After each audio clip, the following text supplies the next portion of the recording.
नमस्कार.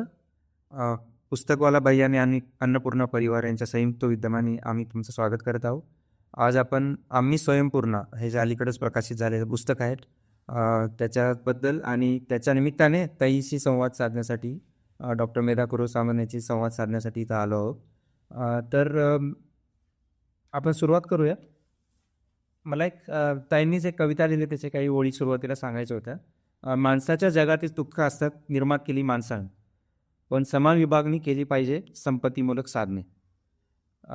जे कष्टकरी लोक आहे, जे मोठ्या भांडवलदार लोकांचे बंगले किंवा त्याचे उद्योग उभे करतात, त्यांच्या संपत्तीची विभागणी झाली पाहिजे, समान वाटा त्यांना मिळाला पाहिजे कष्टातून. या विचारातून ही कविता तुम्ही दिली. पण नेमकी कोणती परिस्थिती त्यावेळेस होती जेव्हा तुम्ही कविता लिहिली? नमस्कार. सर्व प्रेक्षकांना माझा मनापासून नमस्कार. आणि हा प्रश्न जो आहे तो माझ्या संस्कार ह्या कवितेमधल्या 2 ओळींबद्दलचा आहे. हा काव्यसंग्रह माझा लोकवाङ्मय गृहाने 2000 साली प्रकाशित केलेला होता. कविवर्य नारायण सुर्वे यांची प्रस्तावना त्याला लाभलेली आहे, अत्यंत अभिमानाने सांगते. आणि त्या कवितेचं नाव आहे संस्कार. आणि त्याच्यामध्ये मी माझ्या बालवयात माझ्यावरती जे संस्कार झाले त्याच्या अनुषंगाने ती लिहिलेली आहे. आणि तेव्हाची जी परिस्थिती होती ती अशी होती, ते 1992-93 साल होतं. त्याच्यामध्ये खाजगीकरण, उदारीकरण, जागतिकीकरण म्हणजे खाऊजा हे जे धोरण भारतामध्ये सुरू झालं त्याची नुकती ती सुरुवात होती. आणि मी ज्या मार्क्सवादी पठडीमध्ये लहानाची मोठी झाली. माझे वडील CPIचे कार्ड होल्डर होते, आईसुद्धा होती. आणि माझ्या जीवनाचा जोडीदार कॉम्रेड जयंत सामंत हाही ऑल इंडिया स्टुडंट फेडरेशनचा मुंबईतला लीडर होता. आणि मी स्वतःसुद्धा ऑल इंडिया स्टुडंट फेडरेशन आणि all India bank employees association या कम्युनिस्ट पक्षाच्या जनसंघटनांमधनं काम करत करत मोठी झाली. त्याच्यामुळे आमची एक वैचारिक धाटणी होती की मार्क्सवादावर श्रद्धा होती.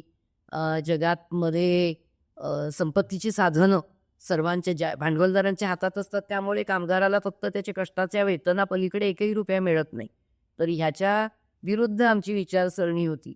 परंतु मात्र मार्क्सवादावरती श्रद्धा म्हणजे गांधीवादाला विरोध हाही नव्हता. मी माझ्या घरात लहानपणापासून गांधीवादाबद्दल सुद्धा फार कशाला साने गुरुजींचं वाङ्मय संपूर्ण 100% वाचलेले.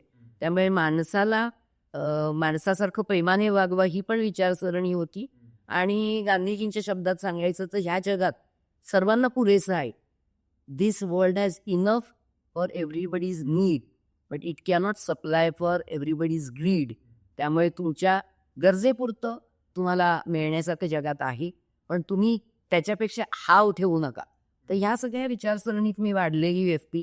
आणि 1991-92-93 ह्या मी 30-31 वर्षाची होते.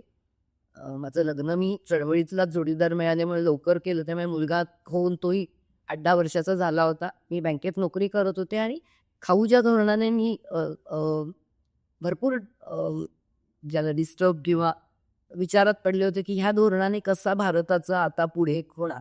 आणि कारण मला बँकेच्या काही योजना असतात की ज्या गरिबांना म्हणजे त्याला प्रायोरिटी सेक्टर लेंडिंग म्हणतात. प्रायोरिटी सेक्टर लेंडिंग म्हणजे दुर्बल घटकांना कमी व्याजदराने कर्ज. आणि खरं तर ही योजना बँका राष्ट्रीयकृत झाल्या 1969 साली. आणि 1975 साली झालेल्या आणीबाणीच्या वाईट बाजू आपण आजपर्यंत रोज ऐकतोय आणि वाचतोय. पण त्या आणीबाणीत एक 20 कलमी कार्यक्रम होता. आणि त्या 20 कलमांमध्ये देशाच्या दुर्बल घटकांच्या विकासाबद्दलची बरीच कलमं होती. आणि त्यात ते दुर्बल घटकांच्या कर्ज योजनेचं कलम होतं. आणि या खाऊच्या धोरणात त्या कलमावरती पूर्णच बोळा फिरणार होता. तिथून मी व्यथित झाले. आणि आता गरिबांचं कसं होणार या. आणि त्याच वेळेला अजून एक गोष्ट अशी जगाच्या जागतिक पातळीवर घडली होती की सोव्हिएट रशिया कोलमडत होता. आणि मिखाईल गोर्बाचेव तिथे राज्यावर आल्यावर त्यांनी पेरेस्ट्रॉइका आणि ग्लासनोस्ट या म्हणजे ओपननेस आणखीन पुनर्रचना याचा त्यांनी पुरस्कार केला. आणि त्याच्यातून जे साम्यवादी मॉडेल ज्याच्यावर आमचा विश्वास होता आणि आम्हाला असं वाटलं की तिथे जर घडू शकतं तर भारतात का नाही घडू शकत, पण ते गोलमडताना दिसत होतं. आणि इकडे तर खाऊच्या धोरण. तर या परिस्थितीत कसं जग पुढे न्यायचं आणि दुर्बल घटकांचा विकास कसा करायचा. म्हणजे मी तर मध्यम वर्गात वाढले, चांगल्या बँकेत नोकरीला चांगला पगार. मी माझी चिंता नव्हतेच करत. मी चिंता या कष्टकरी वर्गाची करत होतो. म्हणजे ह्या सगळ्या स्थित्यंतरामध्ये जी बरीच आव्हानं जगासमोर आहेत, तर त्याचं गणित कसं सोडवायचं हे तुम्ही त्या कवितेत मांडले. या जर त्या कवितेत मांडलंय. त्याच्यामध्ये तो त्याच्या आधीच्या 2 ओळी सांगते, की मी जेव्हा माझे आई-वडील चळवळीतच होते आणि आम्ही राहत होतो ती मध्यमवर्गीय सोसायटी होती. त्यामुळे सर्वांच्याकडे गाड्या होत्या. त्यामुळे जेव्हा हट्ट धरला 4 चाकी गाडीचा, तेव्हा आईने दाखवली पोरं नागडी उघडी. जेव्हा हट्ट धरला 4 चाकी गाडीचा, तेव्हा आईने दाखवली पोरं नागडी उघडी. त्यांच्यापेक्षा तुझ्याकडे बरंच काही जास्त आहे, हे तिने शिकवलं. आणि त्यामुळे मला त्यापेक्षा अधिक मोह किंवा काहीतरी अजून पाहिजे याचा तेव्हाही कधी मोह पडला नाही, आजही नाही पडला. आणि कष्टकरी समाजाची नेहमी विकासाचा मी विचार करत राहील. हां, येस. ताई, तुम्ही तुमच्या बालपणाचा उल्लेख केला आणि त्याच्याबद्दल मला खूप उत्सुकता आहे जाणून घ्यायला, की तुम्ही त्या पुस्तकात पण दिले की साने गुरुजी कथामाला, ते तुम्ही वाचन करायचा. परत त्या काळाचे तुमच्या कुटुंबाला स्वातंत्र्य सैनिकाचा मोठा वारसा आहे. तुमच्या आजोबा आणि तुम्ही त्याच्याबद्दल सांगितलंय. परत तसंच तुमच्या कुटुंबाचा आणि त्या काळातले संयुक्त महाराष्ट्राचं जे आंदोलन होतं, त्या काळातले सगळे धुरीण जे होते, आचार्य अत्रे, शाहीराम अरसे, कॉम्रेड टांगे, ते सगळे तुमच्या वडिलांचे मित्र होते, तुमच्या आईच्या मित्र. भाऊ साठे आमचे नियमित येणारे होते. हां, नाना पाटील नाना पाटील. ते नियमित घरी येणार. नाना पाटलांची पण तुम्ही आठवण सांगितली, की त्यांच्या मांडीवर बसून त्यांनी तुम्हाला त्या गोष्टी त्यांच्या लढ्याचं सांगितलं. तर ते सर्व भावधावरणी सहकार म्हणजे काय असं आम्ही विचारलं. मग त्यांनी ती सर्व गोष्ट अगदी रोमांचित होतं. हां, तर मला असं विचारायचं होतं, की या कथामाला, गोष्टी, कविता किंवा असे वैचारिक वातावरण असणं हे किती जडणघडणीसाठी महत्त्वाचं आहे. मी हा प्रश्न जाणून बसून का विचारला हे तुमच्याबद्दल पण जाणून घ्यायचं. पण आजच्या काळात जेव्हा धकाधकीच्या जीवनात आपण म्हणतो, की लोक पैशाच्या पाठीमागे चालले पळतात आहेत आणि त्यांना वैचारिक किंवा संस्काराचं एक वेगळ्या पद्धतीने सिंचन कसं करावं याचं भान राहिलेलं नाही. तर त्याच्याबद्दल कसं सांगता येईल? आजच्या काळात त्याचं महत्त्व काय सांगता येईल? खूपच महत्त्व आहे. आणि जे काही माझ्या हातून कार्य घडलंय, म्हणजे मी जग तर नाही बदलू शकले, पण समाजाचा किमान काही हिस्सा मी बदलण्याचा प्रयत्न केला आणि त्यांच्या जीवनात नक्कीच परिवर्तन घडवू शकले. ह्याची जी मुळं आहेत, पाळंमुळं, ती माझ्या त्या जडणघडणीत आहेत. आणि ती जडणघडण अतिशय महत्त्वाची होती. आणि मला मी पुस्तकातही उल्लेख केला आहे त्याप्रमाणे चळवळीतले आईवडील, स्वातंत्र्य सैनिकांचा वारसा दोन्हीकडे, सासरी माहेरी माझ्यासुद्धा आणि आईचा सख्खा भाऊ काशीनाथ प्रभू तेंडुलकर आणि आईचं प्रेमा प्रभू तेंडुलकर यांचं नाव गोव्याच्या स्वातंत्र्य संग्रामात नोंदवलेलं आहे. आणि गोव्याच्या कम्युनिस्ट पक्षाचा संस्थापक 10 सदस्यांमधला माझा मामा होता, काशीनाथ मामा. आणि त्यामुळे तो साम्यवादाचा वारसाही तिथून आला. आणि वडिलांचे वडील जे होते शांताराम उरव, त्या शांताराम भाऊ म्हणायचे त्यांना, त्यांच्या ते दादर नागरी सहकारी बँकेचे पहिले अध्यक्ष. आणि ब्रिटनच्या राणीने तेव्हा त्यांना पुरस्कार दिलेला. त्यामुळे सहकार माझ्या रक्तात आहे, साम्यवाद माझ्या रक्तात आहे, माझ्या जडणघडणीत आहे आणि चळवळ. आणि उगाच बसून अन्याय सहन करायचा नाही. आणि हे सगळं मी लहानपणी बाळकडूच जसं काही पाहिले. आणि खरोखरच आता तुम्ही उल्लेख केल्याप्रमाणे इतकी मोठी माणसं घरी नियमित येत असत. आणि आचार्य अत्रे, कॉम्रेड डांगे, शाहीराम अरसे, अण्णाभाऊ साठे, दत्ता देशमुख, बाई दत्ता देशमुख, S.M. जोशी, खूप लोक मोठमोठी आमच्या घरी येत असत. आणि राहिली असली काही नावं, पण हे कविवर्य नारायण सुर्वे आणि कविवर्य सुरेश भट यांना मी 7वी-8वीत माझ्या कविता ऐकवल्या. आणि त्यांनी मला इकडे वही चांगलं लिहिलेस, हे असं लिहू नको. मी 7वी-8वीत असताना हे मी त्यांच्याकडनं घेतल्यात सूचना. त्यामुळे मला कोणाची तशी भीती पण वाटत नव्हती, कारण इतकी मोठी माणसं सहज आम्ही आजोबा काका म्हणून त्यांच्या मांडीत बसत होतो. इतकी मोठी माणसं मी घरात घेताना बघितली. आणि त्यामुळे जडणघडण खूप आत्मविश्वासपूर्ण झाली. प्रश्नांना माझ्या वडिलांची एक विशिष्ट पद्धत होती, की कुठल्याही प्रश्नाचं ते तयार उत्तर द्यायचे नाहीत. अमुक करू का तमुक करू, हे बघ अमुक केलंस तर त्याच्यासमोर असा असा रस्ता आहे, हे मिळेल, हे पण ह्या त्याच्या निगेटिव्ह बाजू असतील, इकडे केलीस तर हे असं आहे, आता तुझा निर्णय तू घे. इतकं स्वातंत्र्य आणि इतकी परिपक्व विचारसरणी देणारे वडील मला भेटले, हे माझं मोठं भाग्य आहे. त्याचबरोबरीने बालमोहन विद्या मंदिर सख्खे आजही ज्या शाळेचं नाव आहे, ही शाळा दादा रेगेंसारखे शिक्षण महर्षी आमचे प्रिन्सिपॉल होते. आणि त्यांच्या खोलीत आम्ही कधीही जाऊन काही विचारत होतो. आता प्रिन्सिपॉलला मुलं भेटत नाहीत आणि घाबरतं. आम्हाला कधीच शिक्षकांची भीती नाही, ना प्रिन्सिपॉलची भीती. आणि त्यामुळे इतक्या मी छान वातावरणात निर्मळ निर्भेळ जे मनात येईल ते अगदी आत्मविश्वासपूर्ण बोलायचं, विचार मांडायचे, निर्णय घ्यायचे, वक्तृत्व स्पर्धांमध्ये भाग घ्यायचे. त्यामुळे वेगवेगळ्या विषयांवर भाषणं करणं हे मी अगदी बालवयात करत आले. त्यामुळे आणि ही जडणघडण आजच्या मुलांना मिळतच नाही. पालक पैशाच्या मागे पण आहेत आणि मुळामध्ये संस्कार इतके खुजे होत चाललेले आणि त्याचंच फळ म्हणून आज आपण हा जो समाज बघतोय आणि हे जे काही एकाधिकारशाहीकडे सगळं भारतच आणि बाकी जग सुद्धा कुठेतरी त्या दिशेने चाललंय. अति धार्मिक किंवा अति टोकाचे विचार घेऊन एक समाज आपल्या भोवती आहे. ह्याचं कारण असं आहे की मुलांच्या जडणघडणीवर गेल्या मी तर म्हणेन 25 वर्षात काहीच त्याच्यामध्ये इन्व्हेस्टमेंट किंवा त्याच्यामध्ये खरोखर काही गुंतवणूक झालीच नाहीये. ते खूप वाईट आहे. प्रश्न विचारायला मोकळीक होती का तुम्हाला? खूपच म्हणजे मला आत्ता सुद्धा म्हणजे आणि आमच्या मुलालाही आम्ही तसाच वाढवला. नाती माझ्या तशाच. आम्ही कुठल्याही विषयावर त्यांच्याशी मोकळीपणाने बोलतो आणि मी आणि माझ्या बहिणी आम्हाला कधीही घरामध्ये अटकावच नव्हता. म्हणजे वडिलांशी बोलू शकायचो. आमच्या वडिलांनी कधी सातच्यात घरात या म्हटलं नाही, कधी कुंकू लावा, बागड्या घाला असलं काही शिकवलं नाही. आम्ही तिघींनी प्रेमविवाह वेगवेगळ्या जातीतले नवरे शोधून केलेले आहे. आपला जे शिक्षणाचे मार्ग पाहिजेत ते आम्ही स्वीकारले, निवडले. कधीच आम्हाला बंधन हा प्रकारच माहीत नाही. आणि मग लोकांचं आत्ता मी मत ऐकलं की बंधनात नसल्यावरती लोक मोकाट राहतात. तर मी घडले ना एकही बंधन नसतात. तर बंधन नसणं चांगलं आहे, विचार स्वतःचं वापरायला लावणं चांगलं आहे, पण योग्य संस्कार पण दिले पाहिजेत. विचार असे कुठच्या तरी विचित्र दिशेने जाणारे विचार होतील असं घडवलं नाही पाहिजे मुलांना.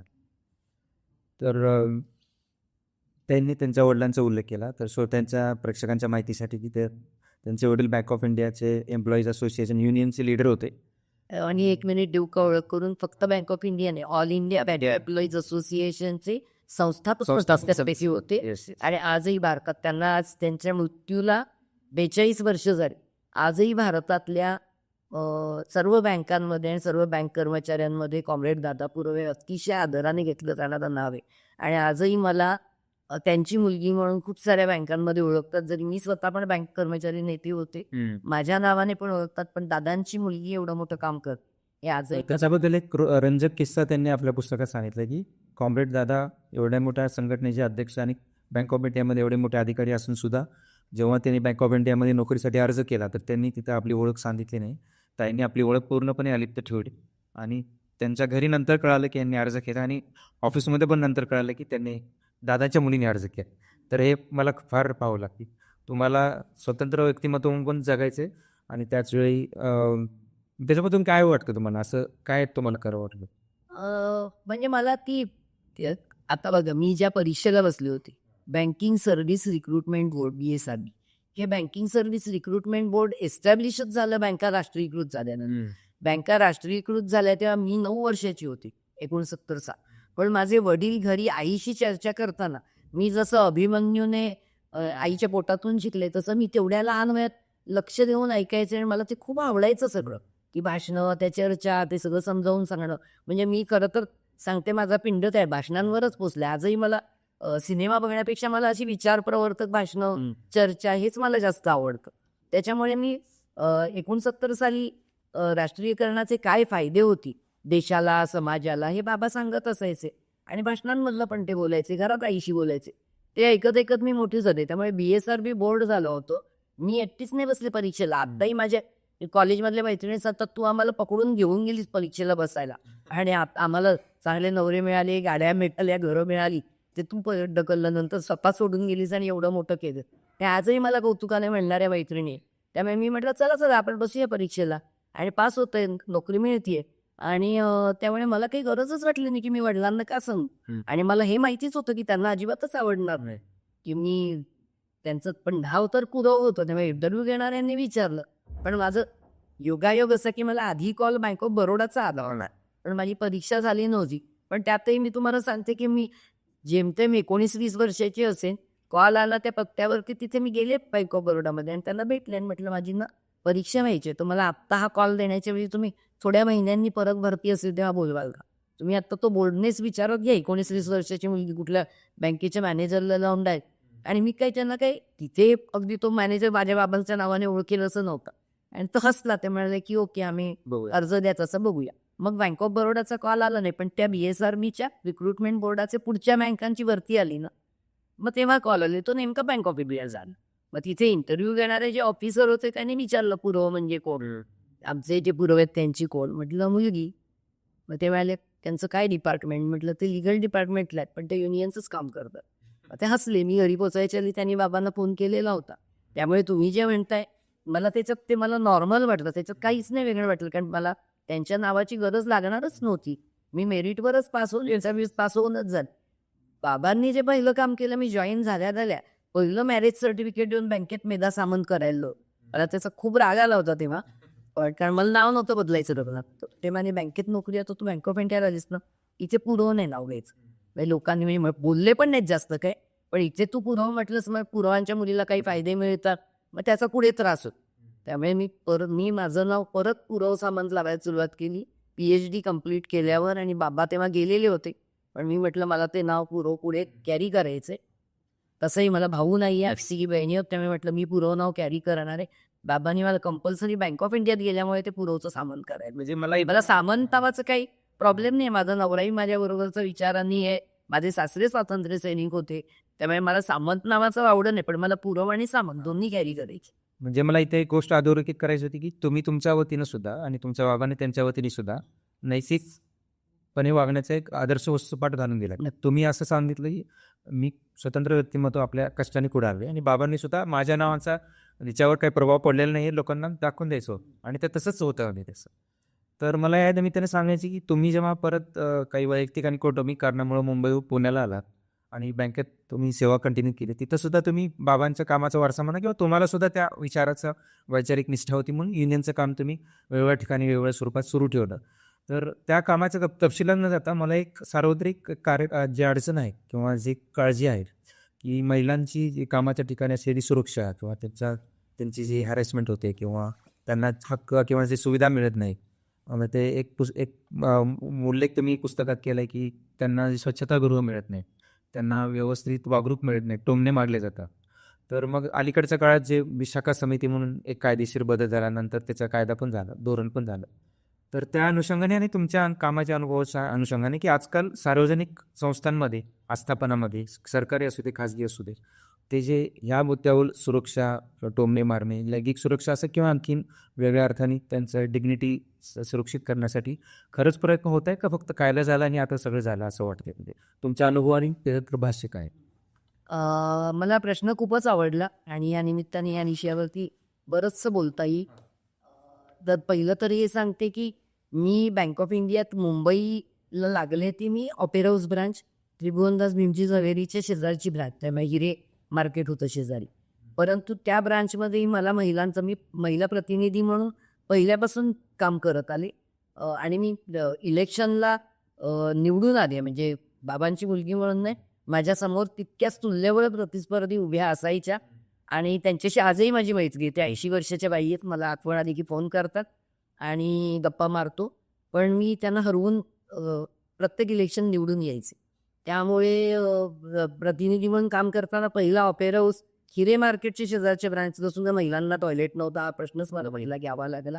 आत्ता राईट टू पी आलाय, पण मी जिथे जिथे ज्या बँकेच्या ब्रांचमध्ये केलं तिथे तिथे महिलांचं स्वतंत्र टॉयलेट नसण्याचा प्रश्न मी तेव्हा 81 सालापासून गेली. बँक ऑफ इंडिया हेडक्वार्टरमध्ये पण तुम्ही गेला नाही? हेडक्वार्टरमध्ये छान होत्या टॉयलेट्स, म्हणजे Bank of India Bombay main branch जी काळा घोडा फ्लोरा फाउंटन त्या भागात आहे, ती खूपच म्हणजे ती ब्रिटिशांच्या काळातली दगडी 3-4 मजली इमारत आहे आणि तिकडे जवळजवळ स्टाफच 3-4 हजार होते. तिथे स्वच्छतागृह अगदी पुरुषांची महिलांची मोठमोठी होती, पण ब्रांचेसना कुठेच नव्हती. त्यामुळे मला तो प्रश्न, कर्वे रोड ब्रांच असो पुण्याची, मी 8 वर्ष मुंबई मेन ब्रांचला, ऑपेरा हाऊस, नंतर मुंबई मेन ब्रांच इथे काम केलं सतत महिलांच्या प्रश्नांवरती. आणि ते करताना मला आज राईट टू पी तुम्ही म्हणताय, मी तेव्हा 81-82 सालापासून महिलांची स्वच्छतागृह नाही हा प्रश्न घेतलेला आहे, कारण तुम्हाला जाणवायचा आहे आणि त्याचा महिलांच्या किडनीवर परिणाम होतो. मग बाथरूमला जायला लाजतात महिला मुली. आणि त्या कर्वे रोडच्या ब्रांचचं तर 4 वर्ष मी पुण्यात काम केलं. त्या ब्रांचमध्ये पण हा टॉयलेटचा स्वच्छतागृहाचा प्रश्न, कारण एवढ्या चिंचोळ्या पॅसेजमध्ये तिथेच ते पुरुष जाणार, ते बाहेर येताना ती महिला तिथे जाणार, ती इतकी ऑकवर्ड सिच्युएशन, तर ते छानच नव्हतं वाटत. आणि नंतर मी बँक सोडली होती तरी टॉयलेटच्या उद्घाटनाला मला खाल बोलून घेतलं त्यांनी की तुमच्या प्रयत्नाने इथे टॉयलेट जात.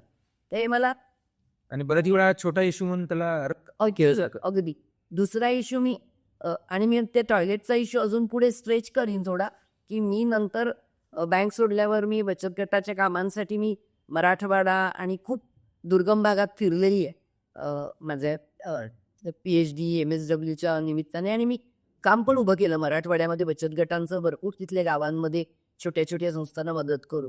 तर तिथे मी प्रवास करून तेव्हा एस टीने वगैरे जायचे. इथून रात्री स्लीपर कोच पण नव्हते तेव्हा. तर आत्ता आपण बॉम्बे पुण्याच्या एक्सप्रेस वेवरती तरी महिलांची स्वच्छतागृह आहे मराठवाड्याच्या रस्त्याला. म्हणजे आता दुर्गम भागांमध्ये आजही परिस्थिती ती आहे. मी 2000 साली म्हणजे 20 वर्षापूर्वी प्रवास करून जेव्हा तिथे जायचे तर रस्त्यात रात्री कुठेही असे काळोखात गाडी म्हणजे आता हे इंटरव्ह्यूत म्हणायला पण तुम्हाला कदाचित हे वाटेल तर ड्रायव्हर गाडी थांबवणार मोठा फ्लडलाईट पुढे आणि मुतून घ्या हा डायलॉग आजही होतं बरंच ठिकाणी. आणि मी इतकी चिडायचे मी जाऊन पहिली त्याच्याशी भांडायचे फ्लड मध्ये कशा बायका उतरणार आणि रस्त्यात काळोख या एवढ्या मोठ्या उजेडात पुरुष जाऊन कुठेही करायचे. मग स्वच्छतागृहापाशीच थांबवा म्हणजे तिकडे किमान बसमधल्या दोघी तिकींना घेऊन एकमेकीच्या सोबतीने जाता येईल. असा तेव्हा पण समस्या मी बघितली आहे. मी तिथे मराठवाड्यामध्ये जिल्हा परिषदेच्या शाळांमध्ये आम्ही रात्रभर शिबिरं घेऊन सतरंजा घालून झोपलोय. विजेची कशी अवस्था सगळं बघितलेलं आहे. आणि स्वच्छतागृहांचा प्रचंड मोठा प्रश्न महिलांचा सर्व महाराष्ट्रावर मी बघितलाय देशभर बघितलाय. आणि माझं मत आहे की तो सगळ्यात मोठा प्रश्न आहे. मागे काही वर्षांपूर्वी विद्याताई बाळ होत्या ना त्यावेळेस पुण्यात त्यांनी पब्लिक टॉयलेट्स जी दाखवली होती जी कॉर्पोरेशन त्याच्या विरुद्ध विद्याताई आणि त्यांच्या संघटनेने PIL दाखल केली होती पब्लिक इंटरेस्ट लिटिगेशन. त्या टायमाला ही संख्या फुगवून दाखवली. एकदा मदत करशील का म्हटलं काय करू सांगा. त्यामुळे वस्त्यांमध्ये तुझी माणसं फिरत असतात ना टॉयलेट्स खरी वस्त्यांमध्ये किती आहेत म्हणजे काय ॲक्च्युली झोपडपट्टीला दिलेलं पब्लिक टॉयलेट ते काउंट करतात पब्लिक टॉयलेटमध्ये. आता रस्त्याने जाणारी तुमच्या आमच्यासारखी महिला आहे ती कशी वस्तीतल्या टॉयलेटमध्ये जाईल. सो ॲक्च्युली ती संख्या कमीच होती. मग तेव्हा आम्ही त्यांना सगळा सर्वे करून दिला होता विद्यार्थ्यांना ती PI जिंकले ते. तर ह्या पद्धतीचं म्हणजे मी सततच त्या आमचीच संस्था आहे असं नाही कुठल्याही स्त्रीमुक्ती संघटना असो एकल मातांचं हक्क 50वं वर्ष आहे स्त्रीमुक्तीचं महिला दिन आंतरराष्ट्रीय महिला दिन 1975 याचं या वर्षाचं वर्ष आहे. त्यामुळे खूप ॲक्टिव्हिटीज यावर्षी चालू आहेत. आणि त्याच्यामध्ये स्त्रीमुक्ती संघटनेने एकल मातांचा सर्वे केला. आमच्या अन्नपूर्णाच्या जवळजवळ 15% एकल माता आहेत.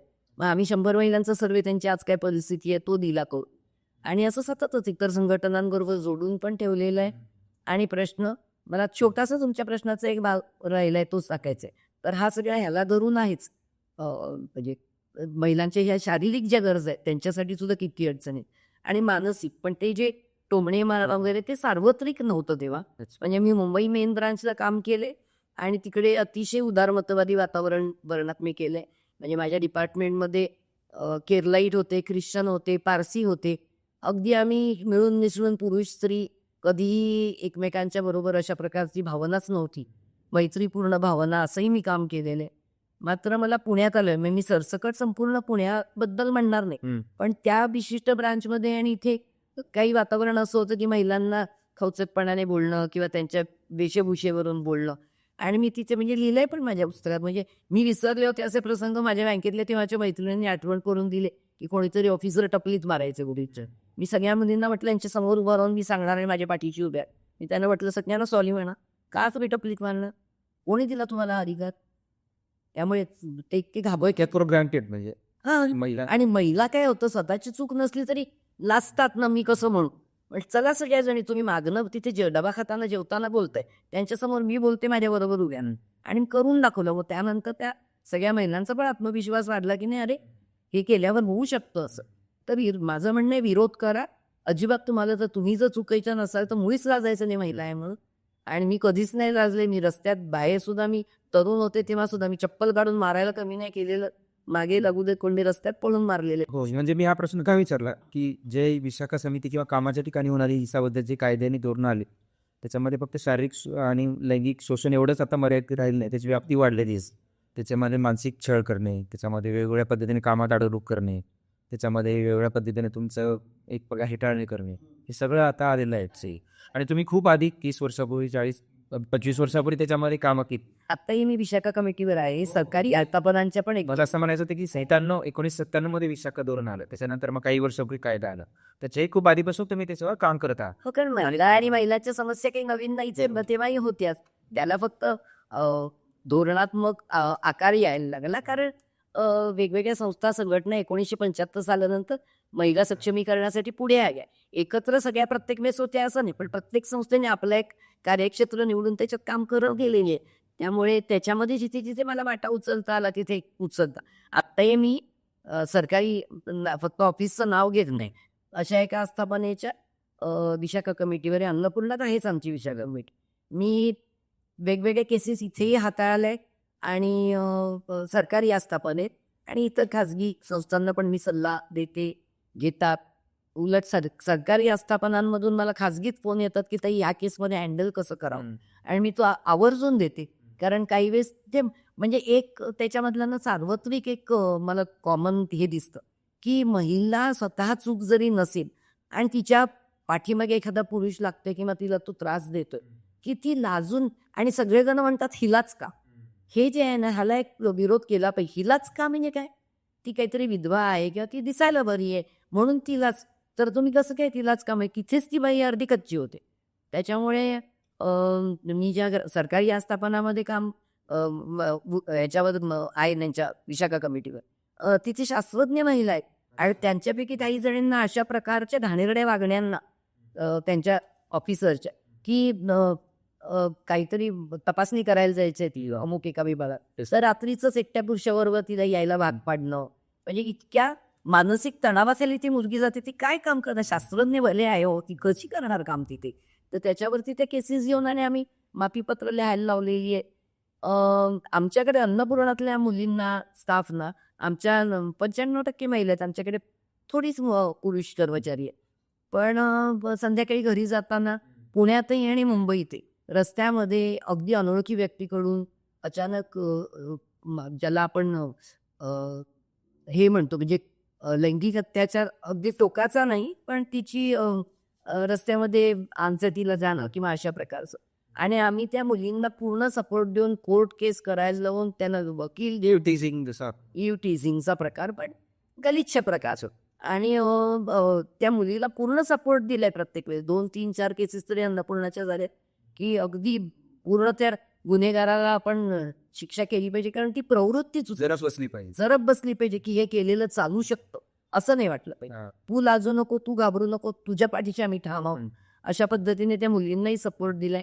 पण मी दुसरी एक बाजू सांगते, काही वेळा मला अशा केसेस आढळले आतमध्येही इथे बाहेरही की महिला पण आपल्या बाजूने असलेल्या धोरणांचा गैरफायदा घेताना आढळलेले आहे. मी अजिबातच अशा आढळत नाही जसं उगीच खोटा दावा करणार नाही. त्यामुळे महिलांनी पण याचा गैरफायदा नाही घेतला पाहिजे. तुम्ही सत्याच्या बाजूने राहा. खरोखरचं जे चुकीचं तुमच्यावर अन्यायकारक होईल त्याला जरूर न लाजता न घाबरता विरोध करा. पण उगीच परिस्थितीचा फायदा घेऊन समोर एखाद्या चूक नसलेल्या पुरुषाला पण त्याच्यात अडकवण्याचे असेही मी केसेस काही बघितले. त्यामुळे याचा मी उल्लेख पण करीन. त्यामुळे दोन्ही आहे, जास्त महिलांच्या बाबतीत आहे, पण दुसरी बाजू पण आहे, त्याला आपण नाकारलं नाही पाहिजे. आणि खूप तुम्ही महत्त्वाचं डिस्क्लेमर पण दिले ह्याच्यामध्ये की काय करू नये, आणि खूप अभिमान वाटते की अन्नपूर्णा परिवारामध्ये एवढ्या सक्षमपणे हे धोरण अंमलबजावणी होत आहे.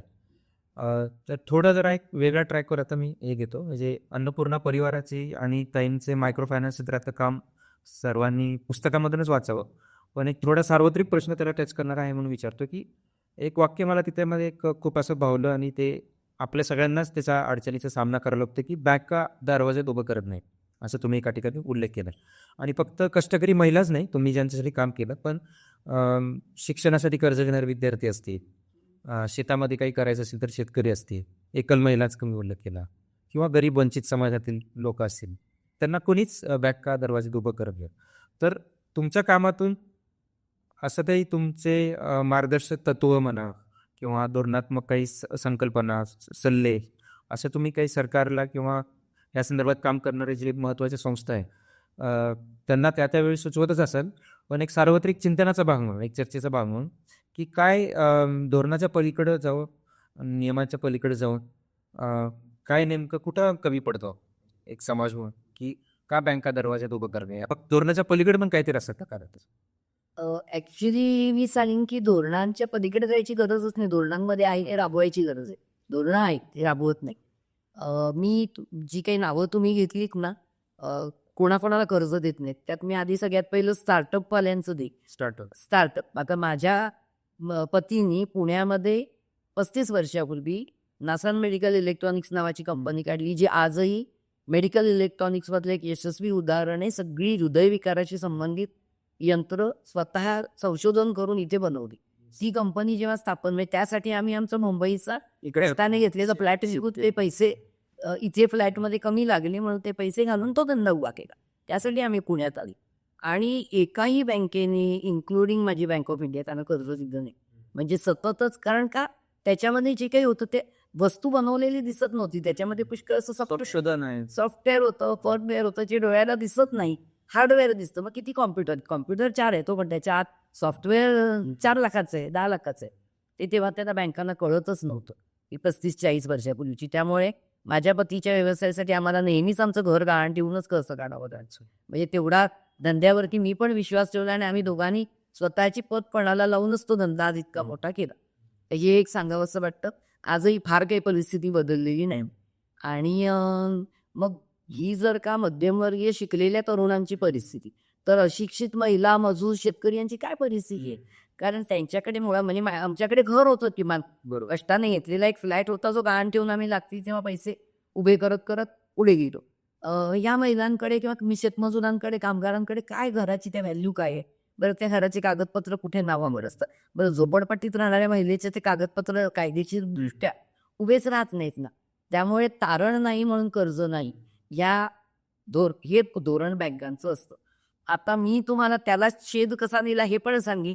मी अन्नपूर्णासाठी पण पर्सनल गॅरंटी राहिली आहे. एका पॉईंटला मी भांडले बँकांची. पण माझ्याकडे मी माझ्या जिन्याखालच्या 8x8च्या खोलीमध्ये ते सुरू केलेलं. आमच्या दोघांच्या मालकीची खोली. आजही ती तशीच आहे तिकडे. तर आता आम्ही कधी-कधी आमचे नवीन जॉईन झालेल्या स्टाफना नेऊन दाखवतो, की ही बिल्डिंग इथे नाही सुरू झालं. इथे आपण नंतर आलोय, तिथे सुरू झालंय. ते बघा. पण बाकी ॲसेट काही नव्हता संस्थेकडे अन्नपूर्णाकडे. त्यामुळे मला पर्सनल गॅरंटी साईन करायला मी 29 मार्च 2025 पर्यंत 92-93 पासून पर्सनल गॅरंटीवर तुम्ही त्या ठिकाणी उल्लेख केला 3,000 कोटीच्या पर्सनल गॅरंटी आजपर्यंत मी उभे केले, फेडले पर्सनल गॅरंटीवर. आणि आज त्यातूनच त्या उलाढालीतून आज ही 14 मजली टॉवर अन्नपूर्णा क्रेडिट सोसायटीच्या मालकीचं आहे. मी गेल्या वर्षी बँकांना अट घातली. मी आता 65 वर्षाची होतीये. मी 60 वर्षाची असल्यापासूनच मागे लागले होते की मी जर माझा मृत्यू झाला तुम्ही कसं फेडणार? तशी पण मी या पैशातून पर्सनल प्रॉपर्टी केली नाही. हे 3,000 कोटी मी कोणाला वाटले? या शेवंताबाई, कासाबाई, जैदाबाई ज्या कोणी आहेत त्या ह्या भरतायत पैसे. मी भरत नाहीये. पण तुमचा त्यांच्यावर विश्वास नाही का? त्यांच्याकडे तारण नाही म्हणून तुम्ही माझी पर्सनल गॅरंटी घेत नाही. पण 60 वर्षाच्या वरच्या व्यक्तीच्या आयुष्याची काय गॅरंटी आहे? आणि माझी नेटवर्थ आजही 1.80 कोटी आहे. CA सर्टिफिकेट देतात. याच्यापेक्षा मी काय दागिने वापरत नाही. मी काय माझं पर्सनल काही ॲसेट असे नाही आहे. त्यामुळे तुम्ही माझ्याकडून तसंही वसूल नाही करू शकणार. आता हा अन्नपूर्णाचा ॲसेट मी बनवला याच्या जीवावरती द्यायचं, पर्सनल गॅरंटीतनं मुक्त करायचं. बरंच चाल ढकल करत बँकांनी शेवटी मी खूपच अशी इरेला भेटून मी म्हटलं नाही तर तुमचं मी अकाउंट बंद करणार. 20 वर्ष चालू आहे अकाउंट, मी दुसऱ्या बँकेत चालले. माझ्याकडे ॲसेट आहे. मग बरंचसं हे करून नाही दुसऱ्यांची द्या करून तुमच्याकडे म्हटलं कोणाचीच देणार नाही. ॲसेट नव्हता म्हणून दिली, आता ॲसेट देते. आता पर्सनल गॅरंटी बंद. 29 मार्चला मला ऑर्डर मिळाली 50 लाखाचं लोन, 50 कोटीचं. ही 30 कोटीची नेटवर्थ आहे बीड. ते मिळालं. तर मी तुम्हाला हे सांगते की जिद्दीने करून दाखवलं, ॲसेट उभा करून दाखवलं. कोणाच्या जीवावर? फक्त याच कष्टकरी महिलांच्या जीवावर ज्यांच्यावर बँकांचा विश्वास नाही आणि एकही रुपयाची ग्रँट नाही आणि काही बँक कोणीही आम्हाला दिलेलं नाही. आम्ही मागितलेलं पण नाही ना सरकारकडे ना कुणाकडे. आणि त्यातून हे उभं केलं. तर हे होऊ शकतं. फक्त तुमच्या तत्वावर, ध्येयावर विश्वास पाहिजे. आणि एक समाजाला मी चिंतन म्हणजे मी बँक कर्मचाऱ्यांना आणि त्यांना पण सांगितलं. पण आता बँकांची सुद्धा परिस्थिती अशी कुठलेही धोरणात्मक निर्णय घ्यायला घाबरतात. कारण रिटायर झालेल्या माणसाला सुद्धा पकडून तुम्ही जेलमध्ये टाकता. म्हणजे धोरणात्मक निर्णय एखादा चुकू शकणारच आहे. एखादं कर्ज आता इतके बुडवून ते गेले मल्ल्या मोदी, त्यांचं काय केलं तुम्ही? त्यांना काही करू शकत नाही. पण त्या बँकेच्या मॅनेजर्सचे नोकऱ्या जातात ना. त्यामुळे मग लोक निर्णय घ्यायला घाबरतात. तर पण खरं म्हणजे धोरणांमध्ये 2% का असेना प्रायोरिटी सेक्टर लेंडिंग आहे, ते आजही करा. ते मोदी आणि मल्ल्या जे शेकडो कोटी, हजारो कोटी उडवतात, त्यापेक्षा ही विनातारण कर्ज दिलेली बाई किती उडवेल? तो शेतकरी किती कर्ज माफ करून त्याचं कराल तुम्ही? किती लागतं त्याला? तिकडे तुम्ही हजारो कोटी देताय. ह्यांना द्या ना. यांना उभं तर नवू द्या. हा हे तुमच्याकडे धोरणात आहे की घ्या रिस्क. हे माझं मत.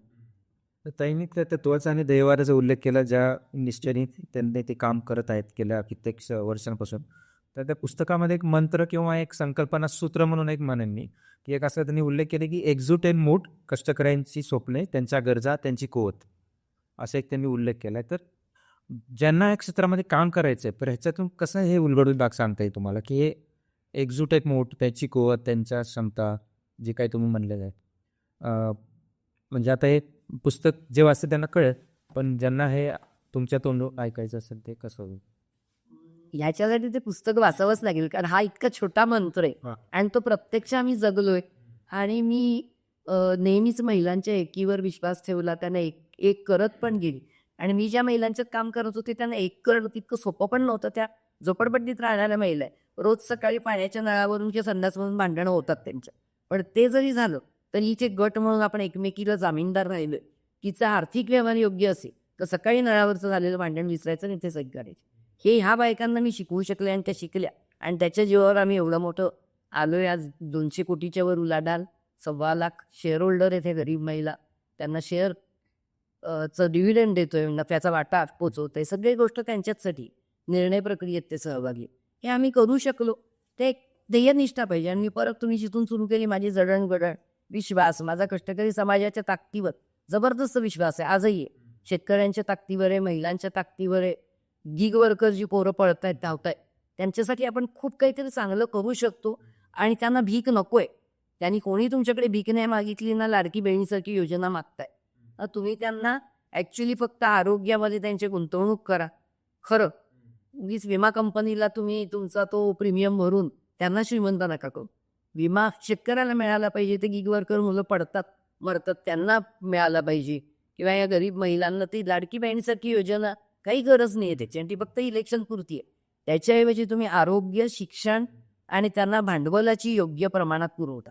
एवढ्या 3 गोष्टी दिल्यात ना, भारतात एकही गरीब राहिला नाही, माझं की ठाम म्हणणं आहे. येस, तुम्ही आरोग्याचा उल्लेख केला. म्हणजे तुम्ही तुमच्या याच्यामध्ये अनुभवामध्ये सांगितले की ज्या बचत गटांच्या किंवा गटांच्या महिला ज्या असतात त्याच्या घरामध्ये कोणाला काही झालं तर त्यांची ती कर्ज कोलमडूक पडायची, त्यांना ते कर्ज परत करायला जमायचं नाही. मग तेव्हा मग तुमच्यासमोर प्रश्न उभा राहिला की तुम्ही आता कसं करायचं, याला ॲड्रेस कसे करायचे. मग तुम्ही आरोग्य विमाचं काम तेव्हा सुरू केलं. तर ह्याच्याविषयी म्हणजे फक्त एक बचतीच्या माध्यमातून तुम्ही या सगळ्या याच्याकडे बघत होता, तर विम्याकडे कसं आलं तुम्ही? हा पण खूप छान प्रश्न आहे. कारण मला फक्त बचत गट चळवळ किंवा मायक्रो फायनान्सच्या अनुषंगाने खूप प्रश्न विचारले जातात. आणि थोडंसं त्याच्याबद्दल म्हणते की ती शेवटी फायनान्शियल नीड आहे, म्हणजे आर्थिक गरज आहे. कर्ज, बचत ही जशी आर्थिक गरज आहे तशीच विमा ही एक आर्थिक गरज आहे. आणि मी एक बँकर असल्यामुळे मला त्या रस्त्याने आर्थिक गरज भागवायची, ती विनातारण कर्ज देण्याची. आणि ते मी सगळं लिहिलेलं आहे की मला भाजीवाल्या कशा सावकारी कर्जाच्या पाशात होत्या ते दिसून आलं. त्याच्यातून हे उभं केलं. पण जेव्हा त्यांच्याबरोबर काम करायला सुरुवात केली तेव्हा मी ह्या भूमिकेतून कधीच वागले नाही की मला सगळं कळतं. म्हणजे असं असतं ना शिकलेल्या माणसांचं, I know it all, I know it all. तर मला असं वाटतं की खरं तर त्यांच्या जीवनाविषयी माझं किती अज्ञान आहे, मला काहीच माहीत नाही. त्यामुळे त्यांच्याकडून मी जाणत गेले आणि म्हणून मला रस्ता सापडला आहे. मी खूपदा हेही म्हटलंय की मला अगदी PhD इंग्लंडला जाऊन मी तो जेंडर आणि एम्पॉवरमेंटचा कोर्स केला. सगळ्यात मी खूप शिकले. स्टॅटिस्टिक्समधली माझी डिग्री आहे, MSW केलेले. पण या सगळ्या शिक्षणाच्या पलीकडचं आपल्या गविवर्य सुर्वेंचं जसं आहे ना फुटपाथवरचं विद्यापीठ, तर ते माझं विद्यापीठ तिकडे शेवंताबाईच्या घरात होतं. आणि तिथून जे शिकायला मिळतं ते आपल्याला शाळा कॉलेजमध्ये शिकवत नाही. त्यामुळे त्यांच्या जीवनाशी मी समरस झाली, ही माझी खूप मोठी मला वाटते की उपलब्धी आहे. आणि त्यातून मला कळत गेलं की अहो त्यांच्या घरात छोट्या छोट्या आजाराने माणसं मरतात. अजून भारतामध्ये TB हा सगळ्यात मोठा किलर आहे. 80% लोकांना TB होतो. आणि आपल्याकडे जिथे कशी गिचमीड गर्दीची घरं आहेत तिथं तर TB एकाला झाला की घरातल्या सगळ्यांना होतो. आणि हे सगळं तो जास्त मोठा सगळ्यात मारणारा. HIV एड्स कुठे आपल्याकडे तेवढं नाहीये. उगीच ग्रँट मिळते आणि डोनेशन मिळतं म्हणून HIV मोठा बोलबाला केला. मी तेव्हाही त्या योजना राबवल्या नाहीत. टीबीवर फोकस केलाय आम्ही. आणि छोटे-छोटे मलेरिया, आम्ही कोविडसारख्या आजारात एकही दावा न नाकारता सगळ्यांना दावे दिले. तर तुम्ही जे म्हणताय हे अगदी बरोबर आहे, की महिलांची कर्ज फेडायला त्यांना अडचण व्हायची आणि मला त्यावेळेस ते मी पर्सनल गॅरंटी देऊन आणलेलं कर्ज फेडावंच लागायचं. म्हणून विम्याचा विचार केला. त्याला आता झाली 25 वर्ष. 2000 साली मी सगळ्या मोठमोठ्या विमा कंपन्यांकडे जाऊन चौकशी केली, अभ्यास केला. माझं स्वतःचं स्टॅटिस्टिक्स आणि ॲक्च्युरियल सायन्स म्हणजे विमा क्षेत्राचे काही पेपर मी ग्रॅज्युएशनला केलेले आहेत. त्यामुळे मला त्याचं कुठेतरी थोडंसं भान होतं. पण अनुभव जास्त बँकिंगचा होता. पण मी त्या सगळ्या स्कीम्सची चौकशी केली तर गरिबांना परवडेल असा एकही आरोग्य विमा नव्हता. जीवन विमा LICची एक छोटीशी स्कीम होती. मग ती पहिली मी त्यांच्याशी जोडून घेतलं 97 साली. त्यानंतर आता जीवन विमा पण आम्ही अन्नपूर्णाचा इन हाऊस आहे. पण आम्ही सगळ्यात पहिला 2003 साली आरोग्य विमा सुरू केला. आरोग्य विमा, जीवन विमा, कुटुंब विमा, ॲसेट म्हणजे मालमत्ता हानीचा विमा जो आत्ताही शेतकऱ्यांची गरज त्यांना लागतोय ना. आणि खरं तर ग्रामीण भागात असेल तर पशुपक्ष्यांचा कॅटल इन्शुरन्स हे सगळे लागतात. आणि त्या सगळ्याच्या पेक्षा मोठी गरज आहे पेन्शन. म्हातारपणीची म्हातारपणी कष्ट केलेलं शरीर असतं, दुसऱ्याच्या तोंडाकडेच बघत बसावं लागतं. त्यामुळे तिथपर्यंत आम्ही गेलोय आणि ह्याला सगळ्याला सुरक्षा चक्र म्हणतो आम्ही. हे आर्थिक सुरक्षा चक्र हे सगळ्या गरिबांना पाहिजे. आणि अन्नपूर्णामध्ये या सगळ्या योजना आहेत आणि आम्ही कुठलेही दावे नाकारत नाही. कारण मुळामध्ये दावे पास करायला मी बसत नाही. हे महिलांचा निधी आहे. महिला आणि त्यांचे कुटुंब सगळ्यांना आम्ही त्याच्यामध्ये सामावून घेतले. त्याच निर्णय घेतात. पण आमचे सॉफ्टवेअर आहे, आमच्याकडे डॉक्टर्स आहेत. आम्ही अनेक हॉस्पिटल्सशी करार केलेले आणि पुणे आणि मुंबई मिळून 200 हॉस्पिटल्सची करार आहे, की ज्या हॉस्पिटलमध्ये आमची महिला अन्नपूर्णाचं निधी कार्ड बनते ते घेऊन गेली की ते कन्सेशन देतात. असलेलं जे करारात आहे 5%, 10% काही हॉस्पिटल कन्सेशन देत नाही, पण प्रायोरिटी सर्व्हिस देतात. अशी 200 हॉस्पिटल आहेत. त्याच्यामुळे महिलांचे पैसे वाचवणं, त्यांना योग्य वैद्यकीय सल्ला देणं आणि खर्च झाल्यास उपचार आणि मग त्याची मदत आर्थिक. आम्ही दरवर्षी 6 ते 7 कोटीचे दावे आम्ही वाटतो. आणि तरी त्या कंपनीला पण प्रॉफिटही होतोय. तोही पुन्हा पुढच्या वर्षीच्या गरजांसाठी बाजूला ठेवतो आम्ही. कंपनीला पण आहे का त्या कंपनीच्या कंपन्यांना पण तुम्ही मोटिवेट केले प्रकारे याचं. ही आमची स्वतःची कंपनी नाव. अच्छा. अन्नपूर्णाच्या ज्या 6 संस्था आहेत त्यातली एक आहे ती विम्याची आहे. फक्त ती आम्हाला आता विम्याची कंपनीला पण विम्याचं जशी बँकांची रिझर्व्ह बँक ऑफ इंडिया तसं विम्याच्या नियामक संस्था आहे IRDA, insurance regulatory development authority of India. त्यांनी आम्हाला रेग्युलेट केले, ते रिकॉग्नाइज करतात. त्यांच्या पेपर्समध्ये डॉक्युमेंटमध्ये अन्नपूर्णा परिवार ज्या म्युच्युअल फंडचा उल्लेख आहे, परंतु ते आम्हाला रेग्युलेट करत नाहीत कारण आमच्याकडे 100 कोटीचं कॅपिटल नाही. त्यांना 100 कोटीचं भांडवल लागतं आणि त्यामुळे आम्ही रेग्युलेटेड नाही पण रेकॉग्नाइज्ड. या पद्धतीत आम्ही गेली 25 वर्ष 23 वर्ष हा विमा चालू होते सर्व प्रकारचं आणि त्यांना माहिती आहे. तर आता आम्ही त्यांच्या दारात जातोय की आम्ही 100 कोटी उभे करणार आणि भारतातल्या अन्नपूर्णा पण आम्ही अन्नपूर्णा सोडून इतरांसोबत करू शकलो नाही रेग्युलेटेड बसल्यावर. म्हणजे अन्नपूर्णाच्या कर्जदाराला लवकरच होईल असे आपण आशा करू. लवकर होईल म्हणजे मला 100 कोटी उभे करायचे आणि ते करणार आम्ही उभे आणि ते गोरगरिबांकडूनच करणार आणि फक्त 100% गरिबांना प्रोटेक्शन देणारा आमचा विमा असेल. आणि आम्ही आता IRDA बरोबर बोलणी वाटाघाटी सुरू केले. 100 कोटी उभे करायचे पण मी नेहमीच खिशात एकही रुपया नसतानाच सुरू केले. त्यामुळे मी जेव्हा म्हणते ते 100 कोटी आत्ता माझ्याकडे काय नाहीये मी हसते, पण मला माहिती आहे ते उभे राहतात. कारण आपण योग्य दिशेने योग्य काम केलं की येतं सगळं बरोबर, सगळे जुळून येते घटक. तुमच्या शिक्षणाबद्दल पण मला बरेच काही विचारायचं होतं. पण आता तुम्ही उल्लेख पण केला, MSW केलं तुम्ही, MBA केलं, PhD केली, त्याच्याबद्दल नाही मी PhD केली आणि मी इंग्लंडला जाऊन जेंडर आणि याबद्दलच मला विचारायचं. तुम्ही ससेक्स युनिव्हर्सिटीमध्ये जो 2 महिन्याचा कोर्स स्टडी केला होता, तर एका ठिकाणी तुम्ही उल्लेख केला की इथं तुमच्या कोर्समध्ये असं तुम्हाला एक म्हणजे लर्निंग म्हणा किंवा तिथल्या डिस्कशन म्हणून आलं असेल कदाचित, की तुम्हाला असं जाणवलं किंवा समजलं की कदाचित ते आतमध्ये असेल सुद्धा अनुभव होतो, पण जास्त प्रकर्षाने जाणवलं की महिलांचे प्रश्न सोडवण्यामध्ये पुरुषांची भूमिका फार महत्त्वाची, तर त्यांना त्याच्यामध्ये सामील करून घेतलं पाहिजे. तर ते अनुभव होता का ते अचानक कुठं सुचलं तुम्हाला का त्याचं तुम्ही ठळक उल्लेख केला त्याचा म्हणून मी विचारतो. तर त्याचं कसं झालं ते त्याचा अनुभव पण होता, अभ्यासात पण आलं आणि जाणवलं पण. कारण एकतर म्हणजे मी ससेक्समध्ये जेव्हा हा कोर्स केला ना, त्यावेळेस ती कोर्स डिरेक्टर जी होती, ती नायला कबीर नावाची बांगलादेशी मुस्लिम महिला आहे. बरं. पण ती आजही जगातल्या 100 अशा लोकांपैकी आहे ज्यांनी सगळ्या जगभराच्या जेंडर पॉलिसीजना इन्फ्लुअन्स केले. मोठा त्याच्यावर परिणाम खूप आहे तिच्यावर लिखाण. आणि मला म्हणजे हे भाग्य आहे की तिच्याकडून मला हे शिकायला मिळालं. पहिल्या दिवसातल्या वाक्य होतं, if you have to empower women you have to engage men in dialogue. म्हणजे महिलांचं सक्षमीकरण करायचं असेल तर पुरुषांना त्या संवादात घेतलं पाहिजे. पुरुषांना बाजूला ठेवून महिलाचं सक्षमीकरण काय उदाहरण देऊ सांगाल का समजा हो सांगते ना. म्हणजे कारण मी इथे पुरुषांची भूमिका महत्वाची आहेत म्हणालात ना, भूमिका नाही, त्यांना डायलॉगमध्ये संवादात घेतलं पाहिजे, त्यांना बाजूला ठेवता येत नाही हे की नाही सांगितलं. आणि त्याच्या आधीच म्हणजे मी जेव्हा तिथे गेले 97 साली, त्याच्या 4 वर्ष आधी मी पुण्यामध्ये कर्ज द्यायला सुरुवात केली होती. आणि मी पहिल्या दिवसापासून कुटुंबाला बरोबर घेऊन जायचं ही भूमिकेत होती. ती का होती ती माझ्या वैयक्तिक अनुभवातून पण होती. मी माझ्या आई वडिलांचं दोघांचं एकत्रित काम बघितलं होतं. माझे पती आणि मी एकमेकांना कशा प्रकारे सपोर्ट करत होतो. ज्योतिबा सावित्रींपासून आपल्याकडे उदाहरण आहे. त्याच्यामुळे ते नवरा बायकोंचं एक जोडीने कार्य पाहिजे हे मला मनात कुठेतरी होतं. आणि एका महिलेला आपण जेव्हा विनातारण कर्ज देतो तेव्हा तिच्या नवऱ्याला ते समजून सांगितलं पाहिजे, असं माझे ते माझा बेसिक कॉमन सेन्स फक्त.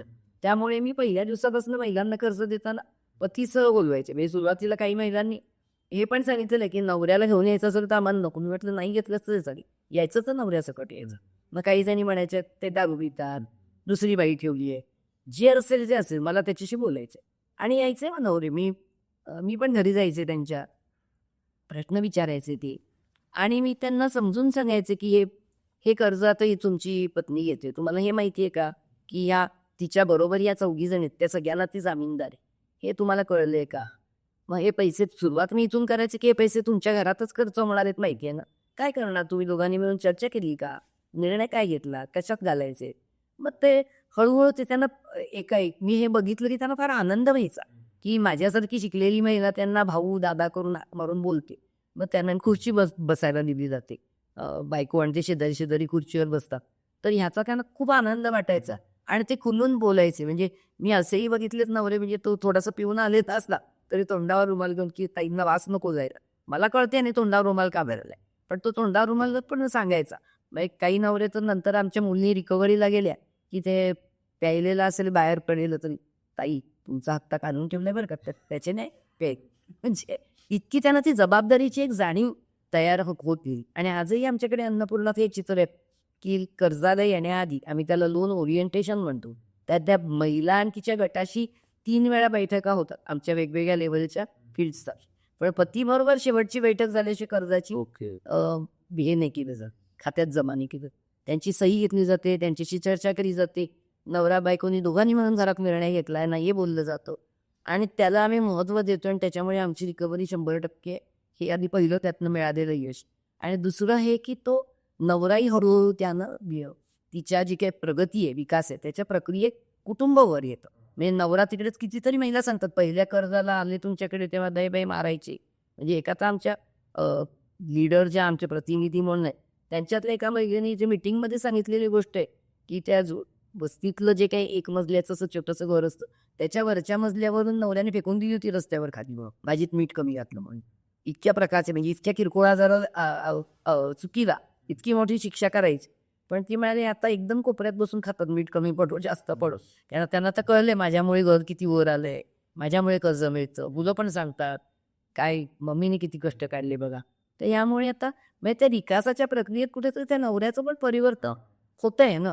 अगदी 100% नाही एवढा, हळूहळू शेवटी हळूच ही प्रक्रिया. एकदम काही तुम्ही पिढ्यानपिढ्या ज्यांच्या दारिद्र्यात गेल्यात त्यांना तुम्ही काही एका पिढीत एकदम तुम्ही त्यांना इतकं पण पुढे नाही देऊ शकत. पण चांगली प्रगती होते, मुलं शिकतायत, नवरे मान द्यायला लागलेत, घरातल्या निर्णयामध्ये महिलांना विचारतात, जे काही आधी तिला विचारलंच जायचं नाही. नवऱ्याला जे बरोबर वाटतं ते करायचं. आता नाही, आता तिच्या विचाराने निर्णय होतो खूप साऱ्याने. आता आम्ही वस्तीतल्याच घरांना घर दुरुस्ती किंवा घर बांधणीसाठी कर्ज देतो त्यावेळेस आम्ही आग्रह धरतो की तिचं नाव लावून घ्या कागदपत्रांवर, त्यामुळे उद्या तिच्या नावावर ॲसेट पण येईल, त्याच्यामध्ये नाव लागेल. बँक अकाउंट आहे, पेन्शन आहे.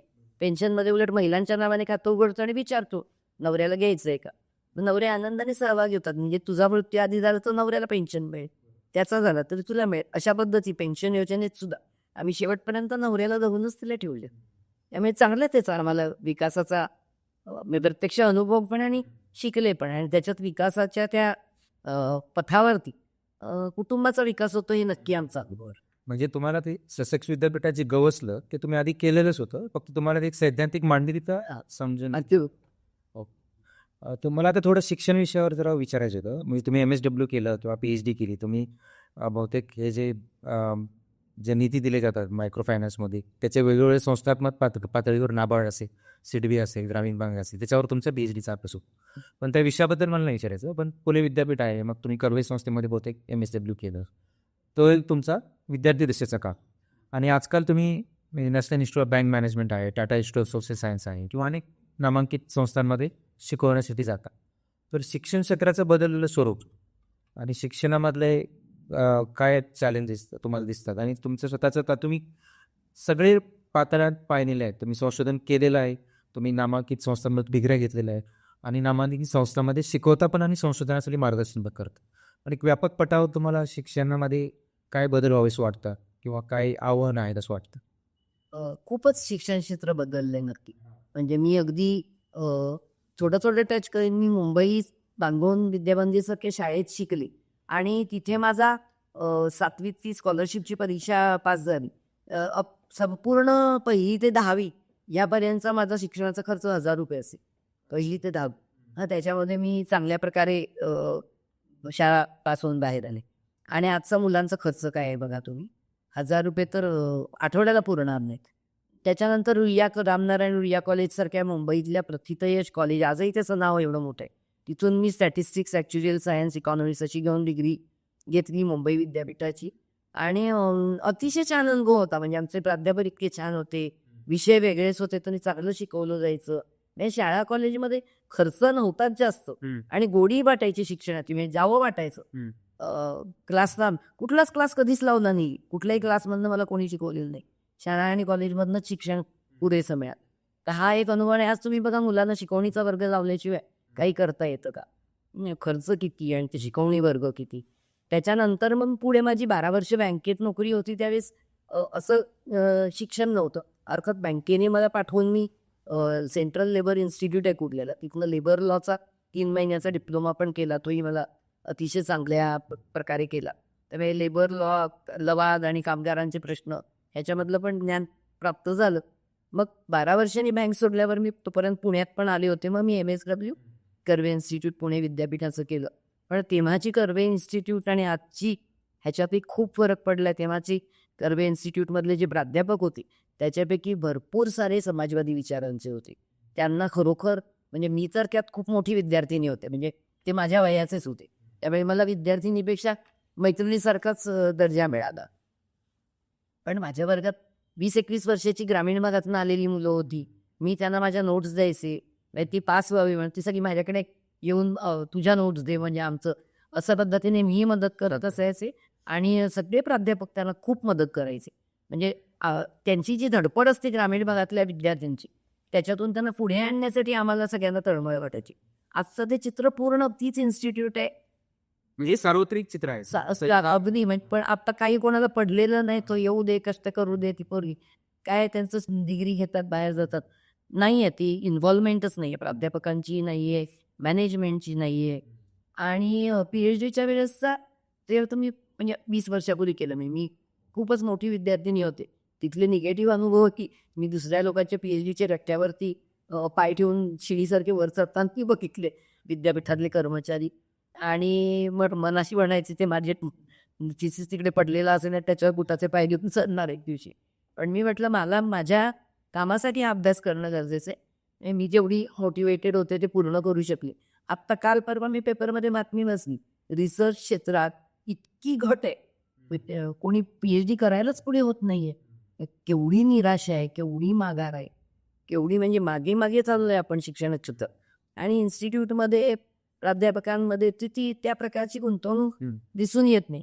आत्ता एक शेवटचं सांगते, म्हणजे मी जिथे जिथे जाते त्याच्यात शिकू NIBMI किंवा NIA national insurance academy, NIBM तिथे खूप रेग्युलरली आता जात नाही, पण मायक्रो फायनान्स, मायक्रो इन्शुरन्स याच्यावरती शिकवलेले असतात. ते प्रोफेशनल कोर्सेस असतात आणि तिथे भरपूर बँक मॅनेजर्स किंवा इन्शुरन्स मॅनेजर्सच येतात. त्यामुळे तिथलं वातावरण आपण शिक्षण क्षेत्राची तुलना नाही करू शकत. ते एक शॉर्ट टर्म ट्रेनिंग असतं. पण टाटा इन्स्टिट्यूट सारखी संस्था आहे किंवा कर्वे इन्स्टिट्यूट सारखी, ह्यांचे विद्यार्थी आमच्याकडे येतात किंवा याच्या MBAची कॉलेजेस आहेत, आपलं SP जैन आहे, नर्सिंग होमची आहे, त्यांचे विद्यार्थी येतात, फॉरेनहून येतात. आणि 20 वर्षाचा विद्यार्थी आमच्याकडे प्रशिक्षण किंवा फील्ड ट्रेनिंग करता येतात ना, त्याच्यातही बदल झालेला दिसून येतोय. म्हणजे आता टाटा इन्स्टिट्यूटमध्ये इतके डेडिकेटेड प्राध्यापक आहेत आजही, पण प्रचंड प्रमाणात त्याच्यामध्ये राजकीय हस्तक्षेप सुरू आहे. प्रचंड प्रमाणात त्या इन्स्टिट्यूटवर एक प्रकारचा कब्जा करणं किंवा त्यांना विशिष्ट प्रकारचे कार्यक्रम विशिष्टच पद्धतीने घ्यायला लावणं आणि फील्डवर प्लेसमेंटबद्दल पूर्णपणे अनास्था. म्हणजे जी काही तुम्ही एखादी प्रोफेशनल डिग्री असते MSW किंवा MBA, ते नुसतं डिग्रीने नाही ना, त्यांना ॲक्च्युली अशा की संस्थांवर अनुभव, एक्सपोजर मिळालं पाहिजे. त्याबद्दल धोरणात्मक अनास्था ही इतकी वाढली आहे की ह्या शिक्षण क्षेत्राबद्दलचं एकूणच ही जी मागे मागे जी वाटचाल चालली मला चिंताजनक वाटतं. आणि ह्याच्यात धोरणात्मक बदल हवे आहेत अगदी. म्हणजे मी एक जरा परखड मत सांगेन, जर राजकीय नेते म्हणून आपण गणेशोत्सव मंडळांचे नेते आणि दहीहंडीचे नेते जर निवडले तर देशाचं काय होईल ते चाललंय. हे नेते कुठून यायला पाहिजे, कुठल्या प्रकारच्या एक्सपोजरमधून यायला पाहिजे, तर त्यांना स्वतःला शिक्षण आणि त्या शिक्षणाबद्दल आज जाण असेल तरच त्यांना आस्थाच नाहीये ना. रँकिंग घसरलं ते मुद्दा फार तुम्ही महत्त्वाचा पकडला, कारण ओव्हरऑल दर्जा विद्यापीठाचंच नाही सगळीकडेच शिक्षण क्षेत्रामधलं अचिव्हमेंट रँकिंग घसरली. आता आपण मुलाखतीच्या शेवटाच्या काही प्रश्नांकडे आलो आहे. त्याच्यामध्ये एक तुम्ही खूप तळमळीने आणि कळकळीनं मुद्दा तुमच्या पुस्तकात मांडला आणि त्याच्यामध्ये खूप जाणवलं तो मुद्दा की समाजामध्ये जे पसरलेली अंधश्रद्धा आहे त्याच्यामध्ये तुम्ही खूप ओपनली व्यक्त झाला. तर ते चित्र बदलत का नाही? अंधश्रद्धा आधुनिक तंत्रज्ञान विज्ञानाच्या प्रसारावर वाढतच चाललं किंवा त्याच्यामुळं होणारे बळी, त्याच्यामुळे होणारं शोषण वाढतच चाललं. काही कायदे झाले, काही चळवळी होतात, पण तरीसुद्धा ज्या प्रमाणावर ते व्हायला पाहिजे आधुनिकीकरणाबरोबर कमी व्हायला पाहिजे अंधश्रद्धा, ते होत नाही. तर त्याच्यावर तुझं काय वाटतं? त्याला आता सध्या राजकीय अधिष्ठान लाभलेलं आहे आपल्याच्या काय. आणि जर डॉक्टर नरेंद्र दाभोलकरांसारख्यांचा खून केला जातो आणि त्यांचा खुनी शोधण्यामध्ये इतक्या अडचणी येतात, त्यांच्या मागोमाग कॉम्रेड पानसरे असो, गौरी लंकेश, डॉक्टर कलबुर्गी, हे लागोपाठ आपण झालेले खून बघितले आणि ते केवळ अंधश्रद्धेच्या विरुद्ध बोलत होते यासाठी त्यांना ओपनली चॅलेंज करून केले गेलेले खून आहे. आणि त्यामुळे या अंधश्रद्धेला मोठं राजकीय अधिष्ठान लाभलेले असं मी म्हणेन. हे कदाचित मत काहींना पटणार नाही.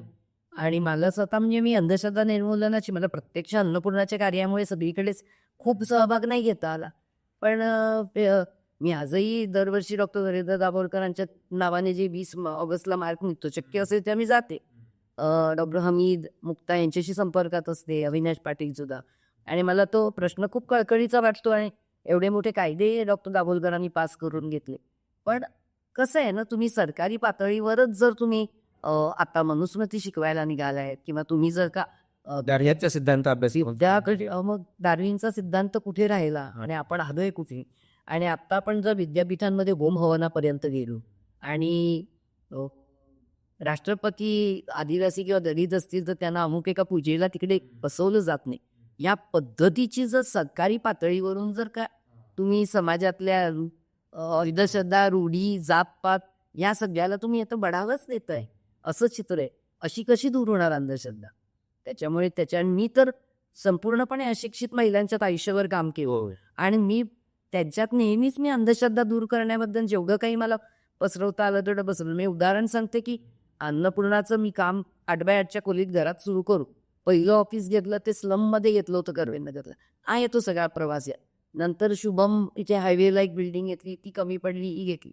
एकाही बिल्डिंगमध्ये आम्ही वास्तू शांती केलेली नाही, कधीच केली नाही. मी सांगून करत नाही, पहिली जेव्हा कर्वेनगरची जागा घेतली तेव्हा आमच्या तेव्हाच्या महिला खूप प्रेमाने मला म्हणाल्या की ताई आपण वास्तुशांत तुमच्या हाताने करायची. म्हणजे त्यांची महिला सक्षमीकरणाची वाढलेली हे तेवढी होती की पुरुष नको ताई तिच्याकडेच. नाही नाही, आपली ऑफिसची कर्वेनगरचं ऑफिस महिलांना अर्पण करतो आणि ही बिल्डिंग सुद्धा मीटिंगमध्ये पडदा उघडला ही तुमची अर्पण आहे, तुमची आहे असं सांगतो आणि त्यांची आहे, माझी थोडीशी घरची प्रॉपर्टी.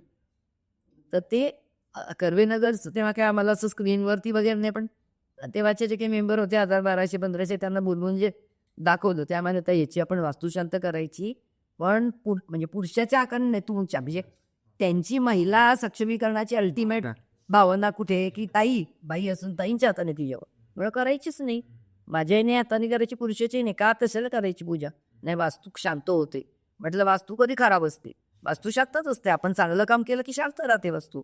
आपण वाईट कामं थोडीच करणार. आपण काय इकडे दारू विकणार आहोत का? आपण इकडे काय जुगार अड्डा खेळणार आहोत का? आपण महिलांचे सक्षमीकरणाचं काम, वास्तू एकदम शांत राहणार. त्या दिवशी मी ती प्रार्थना लिहिली आहे, मंदिर मानवतेचे पूजक असूया इथे श्रमाचे. आणि जी आत्तापर्यंत आम्ही गांधी जयंती होती 2 ऑक्टोबरला आम्ही उद्घाटन केलं त्या जागेचं, कर्वेनगरची आमची झोपडीची जागा. आणि तिथे सगळ्या महिलांनी एक फुल एक पेढा दिला, वास्तुशांत कशी करायची नाही ह्याच्याबद्दल वाचन दिली आणि आनंदाने गेले. आणि त्याच्यानंतर कितीतरी महिलांनी सांगितलं आम्ही घर बांधलं पण आम्ही नाही केली नाही, आधी पूजा नाही केली. कशाला भटजीला पैसे द्यायचे? तुम्ही शांत, तुम्ही घराला फुलं लावा, छान तुम्ही जेवण ज्योतिबांची एखादी प्रार्थना म्हणा, एखादं जातं ज्योतिबा सवित्रीचं म्हणायचं असं, अशा पद्धतीने सांगत गेले. जेवण पण मी नाही मोठं घालायचे जाते, पेढा आणि फुल. कशाला ती कर्ज काढून जेवण कशाला घालायचं? त्याच्यासाठी कर्ज काढायचं, त्याऐवजी ते घराचीच सुधारणा करा असं ते सगळं. आणि त्याच्यामुळे कितीतरी महिलांनी, म्हणजे आमच्या महिलांनी आंतरजातीय विवाह मुला मुलींना करू दिले, आंतरधर्मीय विवाहात महिला पाठी उभ्या राहिल्या आहेत. कुठे घराची वास्तुशांत न करता घरात बांधली आहेत, मोठी मोठी झाली आहेत. आणि मला तर सगळे म्हणजे आता नंतरची जागा बदलतात ना, बिल्डर आपले म्हणतात आमच्या जागेत तुमची भरभराट होणार. म्हटलं आमची कुठेही गेली तरी भरभराटच होते, कारण आम्ही काम चांगलं करतो. आमचं काही त्या जागेमुळे होतं असं नाही, पण तरी त्याच्या बाई एका ठिकाणी सांगितले की जसं महिला किंवा कष्टकरी महिला म्हणायच्या किंवा म्हणतात की तुमच्या हाताला बरकत आहे, की ताईच्या हातातून कर्ज आलं तर त्याला बरकत मिळते. तर तो गैरसमज पण तुम्ही दूर करायचा की माझ्या हाताला बरकत काही नाही, तुमचे मेहनतीचे पैसे मला तुम्हाला लुटत होता ना, ते फक्त मी वाचवले आणि ते आपण मिळून वाचवले. तुम्ही म्हणून मग एकजूट एकमत, तुम्ही बरोबर होता कोण वाचले, आणि ते तुम्ही एक त्या अण्णाकडे गेला की परत तेवढं ती भावना म्हणून बरोबर होतं, पण त्यातला तो गैरसमज तुम्ही दूर केला की मला. तुमचे मेहनतीचे पैसे आहेत तुम्ही. मी तुम्हाला सांगते, मी अशा घरात वाढले की देवघरही नव्हतं माझ्याकडे, घरात देवीचा एक फोटो नव्हता घरात, माझ्या आई वडिलांकडे, माझ्याही घरात नाही. तर माझ्या घरात फक्त विठोबा रखुमाई आहे, ते मला आवडतात, पण मी काय असं त्यांची रोज पूजा बिया नाही करत. पण मी कुठलाही उपास जगात केला नाही कधीच. मी कुठल्या देवळात जाऊन पाया नाही पडत, आणि मी सगळे धर्म समान मानते, आणि मी अगदी ओपनली कुठेही बोलते. ह्याच्यात काय चूक आहे? मी घडलेच नाही तशी, त्यामुळे माझी काही त्याच्यात भावनाच नाही. त्यामुळे ते बरकत व जादू विदू असली शब्द मला झेपत सुद्धा नाही. कसली बरकत आणि कसली जादू आहे ते बघ समोर तो असं करत होता, बसवत होता, ते तुमचं मी आपण मिळालो म्हणून ते चुकाच नाही असं मी स्पष्टपणे त्याला सांगते. ना उलट सांगू काही, ह्या महिलांमधली अंधश्रद्धा दूर करणं फार सोपं आहे. ते सोपं आहे. शिकलेल्यांना ज्याला करायची नाही आहे मुद्दाम, कारण ती फायद्याची आहे. कोणाच्या खिशात जाणार आहेत पैसे पूजा केल्यावर? ते जास्त अवघड आहे. त्यांना सगळ्यात माहिती त्यांनाच आहे की काही नाही आहे खरं असं देव बुवा बाबा, पण त्यांना ते सांगायचं नाही आहे तुम्हाला, म्हणून ते अवघड आहे. आत्ता एवढं शेतकऱ्यांच्या आपण उरात भिजले सगळं महाराष्ट्रात, तर कायच्या काय थैमान पंजाबमध्ये वाट, तर यांना आपल्याला द्यायला पैसे नाहीत सरकारकडे. मग तुमच्याकडे तिरुपती देवस्थान, शिर्डी, आणि ते दर मंगळवारी अमिताभ जातो ते आमचं सिद्धिविनायक, म्हणजे तुम्ही लहान होते त्या नव्हतं सिद्धिविनायक, आमच्या डोळ्यासमोर झालंय ते मूर्ती सापडली. आणि मग त्यांच्याकडे किती पैसे आहेत, त्यातली एखादा कोटी देतात, द्या की ते अनेक 25-30 हजार कोटी काढून द्या का तिजोरीतनं. काय करायचे ती? ते कोण त्याचा उपभोग घेतोय? उपभोग कोण घेतोय त्याचा? त्याच्यामुळे ते ज्यांना मान्य करायचे नाहीये तो वर्ग वेगळा आहे. ह्या गरीब अशिक्षित वर्गामध्ये अंधश्रद्धा तशी नाही. आपण त्यांना नीट पटवून सांगितलं, कोंबडं कापू नका, बकर कापू नका, त्याच्यात काही नसतं, त्या ऐकतात ना. त्यांना पटायला ते सांगून ज्यांच्या हितसंबंध त्या व्यवस्थित गुंतले त्यांना दूर करायचे नाही. जिथं संबंधांमुळे आहे, देव काय, बुवा काय, बाबा काय, सगळं. आणि त्याच्यात मोठी आर्थिक उलाढाल आहे, मोठी आर्थिक उलाढाल आहे. आत्ताही तुम्ही हे जे काय बघताय ना, आता गणपती मंडप किंवा काय नवरात्र दहीहंडीपासून जे सुरू होतं आपल्याकडे. कधी होत्या अशा मोठ्या दहीहंड्या? आमच्या लहानपणीमध्ये असं काही दहीहंडी म्हणजे घरच्या घरी आपलं बिल्डिंगमधली मुलं एकत्र येऊन होळी केली, दहीहंडी मजा म्हणून. आता म्हणजे त्याचं सगळ्याचं आणि त्याच्यावरती तुम्ही लाखा-लाखाच्या हंड्या, त्याच्यावरती त्या नट्या येतात नाचायला, मध्ये बक्षीस आहे आणि तिथनं वरनं पडून मरतात ती गरिबांची पोरं. अक्षरशः कवटी फुटून रस्त्यात पोरं मरतात. दरवर्षी आणि तरी दरवर्षी सगळे राजकीय नेते तिथे हंडीला त्या लावतात. इतके लाख माझे तितके लाख. म्हणजे याचा धंदाच करून टाकलाय ना. देवधर्म हा धंदा केलाय तुम्ही. आणि तरुण पिढीला त्याची बेरोजगारी मुलं आहे. ते काय भजी तळा, वडे तळा नाही तर गिग वर्कर म्हणून पळा. रक्त ओकून मरेस्तोवर. तर त्याच्याऐवजी त्यांना आपलं त्या मंडपात तिकडेच खाली बसायचं, पत्ते खेळायचे, दारू प्यायची, गणपतीच्या मूर्तीवर आणि खाली स्टेजच्या. नाही का बघत तुम्ही? मग हे सगळं चालू आहे ना, देवाधर्माचा धंदा केलेला आहे. तो धंदा नसेल ना तर काही नाही, लोक आपापल्या घरात करा ना पूजा. ज्याची आवडते त्याची करा, नाही तर नका करू. मी तर कधी कोणाची केली नाही पूजा. माझं काही वाईटही नाही केलं मी. तुमच्या कामाच्या भाग म्हणून एक जे तुम्ही योगदान दिलेलं आहे त्याच्यावर एक छोटासा प्रश्न. त्याच्यामध्ये ज्यांना याविषयावर अधिक जाणून घ्यायचं ते पुस्तक वाचतीलच आम्ही स्वयंपूर्ण, पण एक सूत्ररूपाने तत्वरूपाने की आर्थिक समानता आणि आर्थिक स्वातंत्र्य हा एक मोठा विषय आहे, एक मोठं ध्येय आहे आपलं. पुढच्या त्या दिशेने तुम्ही पण वाटचाल करता आणि बऱ्याच लोकांनी करायचा प्रयत्न करावा असं तुमची इच्छा आहे. तर त्यासाठी काय महत्त्वाचं आहे? आर्थिक समानता आणि आर्थिक स्वातंत्र्य दिशेने काय, मग ते एक समाज म्हणून, संस्थात्मक पातळीवरचं काम म्हणून किंवा एक व्यक्ती म्हणून सुद्धा त्या दिशेनं कसं जायला पाहिजे? बरेच लोक म्हणतात की आर्थिक साक्षरता वाढवणं हे त्याच्या मागचं सुरुवातीची पाऊल आहे, पण अजून काय असू शकते किंवा तुमची काय त्याच्या मागची मांडणी आहे? रिकाम्या पोटी आर्थिक साक्षरता येत नाही. महिलांचं अबगड शिकवून प्रौढ साक्षरता वर्ग ते तर मी बालवयात केली. त्याऐवजी शाळेत लहानपणी 6व्या वर्षी नको का घालायला? म्हातारपणी घातली प्रौढ साक्षरता. त्यात तर मग आर्थिक साक्षरता आम्ही करतो, पण ही पहिली पायरी मुळीच नाहीये. पहिली पायरी आहे त्याला भांडवलाचा सतत पुरवठा, ज्याच्या माध्यमातून त्यांचा रोजगार वाढेल. भांडवल आणि मी तर हे केवळ एक मॉडेल उभं करून दाखवले. आज भारतामध्ये मायक्रो फायनान्स इंडस्ट्री म्हणून एक 250-300 संस्था काम करते. त्यातल्या आता परत कसं आहे, काही संस्था नफेखोरीसाठी काम करत आहे, काही छोट्या छोट्या पण चांगलं काम करणाऱ्या संस्थांचे खरोखर त्यांच्या अवतीभोवतीच्या विभागात कर्जाचा पुरवठा असंच धडपड करत माझ्यासाठी इथून तिथून पैसे उभे करत आणि करतायत आणि त्या महिलांच्या आणि कुटुंबांना सक्षम करतायत. पण एकंदरीत या मायक्रो फायनान्स इंडस्ट्रीचं स्वरूप खूप चांगलं राहिलं नाही आहे, कारण रिझर्व्ह बँकेने चांगली धोरण सातत्य नाही, नियमितता नाही, अचानक धोरणं बदलणं, सतत नियमामध्ये बदल करणं, असं बरंचसं आहे. त्यातही पुन्हा सहकारी तत्वावरती टिकून राहून काम करणारे आम्हीच आहोत. मोजक्या संस्था आहेत. सहकार कायदा इतका सुंदर होता तो, आता थोडा बदल पण केलाय तरी बरा आहे कायदा. त्याच्यात पण काम प्रामाणिकपणाने करणारे लोक नाही राहील. त्यामुळे एक आहे धोरणात्मक सातत्य नाही आणि हे एका दुसऱ्याने करण्याचं काम नाही. अर्थसाक्षरता मी नंतर ठेवीन प्रायोरिटीवरती.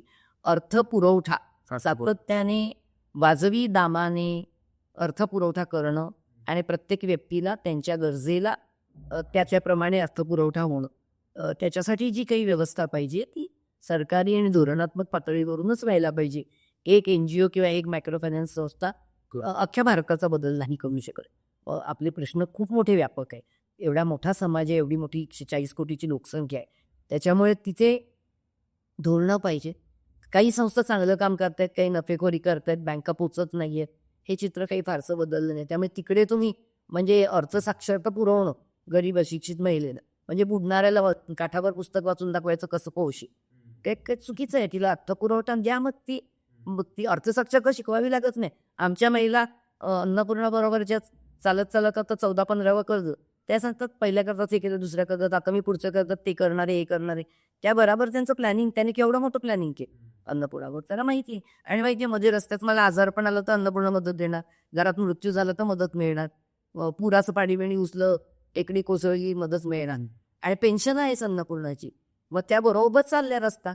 आणि बाकी आम्ही त्याला देतो अर्थसाक्षरता, पण मेन ते नाही, भांडवल पुरवठा पहिला मेन आहे. तो एक गैरसमज दूर करायला पाहिजे की आर्थिक साक्षरता त्यातला पहिली पायरी किंवा मुख्य पायरी आहे. त्याच्या जोडीला बरेच गोष्टी केल्या पाहिजे इंटरव्ह्यूचं. एक थोडं तुमचं एक वैयक्तिक मला विचारायचं होते की एवढ्या सगळ्या धावपळीमध्ये मागच्या 30-40 वर्षामध्ये वेगवेगळ्या पातळीवर तुम्ही काम केलं. तुम्ही धोरणात्मक पातळीवर काम केलं, तुम्ही संघटनात्मक पातळीवर काम केलं. बरीचशी वैयक्तिक आयुष्य तुमची दगदग पण झाली. स्वतःला कधी असं विरंगुळा म्हणून वेळ देता यावा, मग तुम्ही असं काही छंद जोपासले का? किंवा तुम्हाला काही आवडी-निवडी तशा आहेत का? म्हणजे वाचनाच्या पलीकडे म्हणते. वाचनाच्या पलीकडे प्रवास तुमचा असंही होतोच. म्हणजे ही ऊर्जा कुठून मिळते? कदाचित आपल्या आयुष्यात आलेले माणसं पण त्याला कारणीभूत असतात. ते आपल्याला सतत पुढं पुश करत असतात. पण काही असे छंद जोपासता का? विरंगुळा म्हणून काय करतात? ते एक रिएनर्जाइज होणं सतत आवश्यक असतं. किंवा विशेषतः मी प्रश्न का विचारते की सामाजिक क्षेत्रातली काम करणारी कार्यकर्ते जे कोणी तुमची मुलाखत पाहत असतील, तर त्यांच्यासाठी आजकाल मानसिक आरोग्य हा खूप मोठा प्रश्न बनून राहिलेला आहे. त्यांनी स्वतःच्या मानसिक आरोग्याची खूप काळजी जास्त करणं आवश्यक आहे. तर त्या माध्यमातून सुद्धा तुम्ही काय सांगाल त्या कार्यकर्त्यांना, त्या लोकांना, की कसं स्वतःला हे करावं, एनर्जाइज ठेवावं? मी छंद आणि विरंगुळा जर म्हटला ना, तर आता माझ्या आयुष्यात विरंगुळ्याला वेळच इतका कमी राहिलेला आहे, मागच्या खूपच वर्ष. हे ज्या ज्या क्षेत्रात मी उतरले आणि हे फायनान्सचं क्षेत्र आहे आणि ते गरीब लोकांच्या, त्यावेळी धकाधकी खूप झाली. छंद म्हणाल तर मला स्वतः म्हणजे काव्यसंग्रह एक प्रकाशित झालेले, अजून 2 प्रकाशित होतील एवढ्या लिहिलेल्या कविता आहे. त्यामुळे मला मी लेख लिहिते अधूनमधून, ब्लॉग लिहिते, पण फार फार कमी. मला लिखाणाची आवड आहे, मला कवितांची आवड आहे.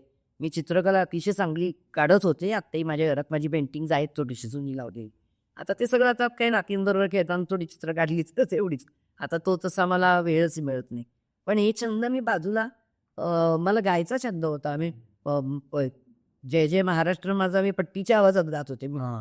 नाटकाचे प्रयोग केलेले ह्याचे मुलगी झालेलोचे प्रयोग सगळ्या मालिकांच्या सोसायटीत. ज्योती मापसेकर माझी चांगली मैत्रीण आहे. भरपूर गोष्टींची आवड होती. ते छंद बाजूला ठेवावे लागले. नाहीतर मग मला हे नसतं करता आलं. पण मी त्याचं कधी दुःख वाटून घेतलं नाही.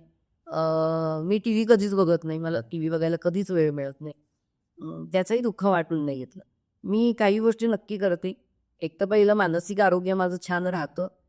याचं कारण मी स्वतः अतिशय सकारात्मक आहे. मी दिवसातलं जे काही निगेटिव्ह असतं ते तिथेच सोडते. उद्याचं पॉझिटिव्ह मला सतत रोज आतूनच मला ऊर्जा येते. माझ्या अजून हे करायचंय ते करायचंय अशी माझं येत राहते ऊर्जा. दुसरं म्हणजे माझ्या जीवनाचा जोडीदार हा माझा सगळ्यात प्रथम कॉम्रेड आहे, मित्र आहे. त्यामुळे आम्ही रोज संध्याकाळी बसून बोलतो, सगळे विषय बोलतो. कुठे काही आडपडदा नाही ना. त्याला माझ्यापासून आहे. माझा नवरा 73 वर्षाचा, मी 65 वर्षाची. अजिबात आडपडदा नाही आमच्यामध्ये. त्यामुळे आमचा मुलगा, सून, नाती आम्ही तितकेच मोकळेपणाने एकमेकांसोबत बोलतो, वागतो. त्यामुळे तो एक कुटुंबातला मोकळेपणा आणि कुटुंबात जी मानसिक उतरवण होते काही लोकांची आणि वेगवेगळंच चालू असतं काही कुटुंबांमध्ये आणि हल्ली खूप झालंय तो तुटकपणा. टी व्ही बघत किंवा आपलं आपलं रिकायचे मोबाईलवरती बघत लोक जेवत असतात. तो प्रकार आमच्याकडे नाही आहे. आम्ही एकत्र असतो तेव्हा सगळे एकत्र गप्पा मारतो, मजा करतो. म्हणजे रोजच असं नाही वेळ मिळत, पण प्रवास करतो. मी रोज सकाळी माझा 1 तास व्यायाम असतो आणि त्याच्यामध्ये आता शारीरिक काही व्याधींमुळे फिजिओथेरपी पण करावी लागते.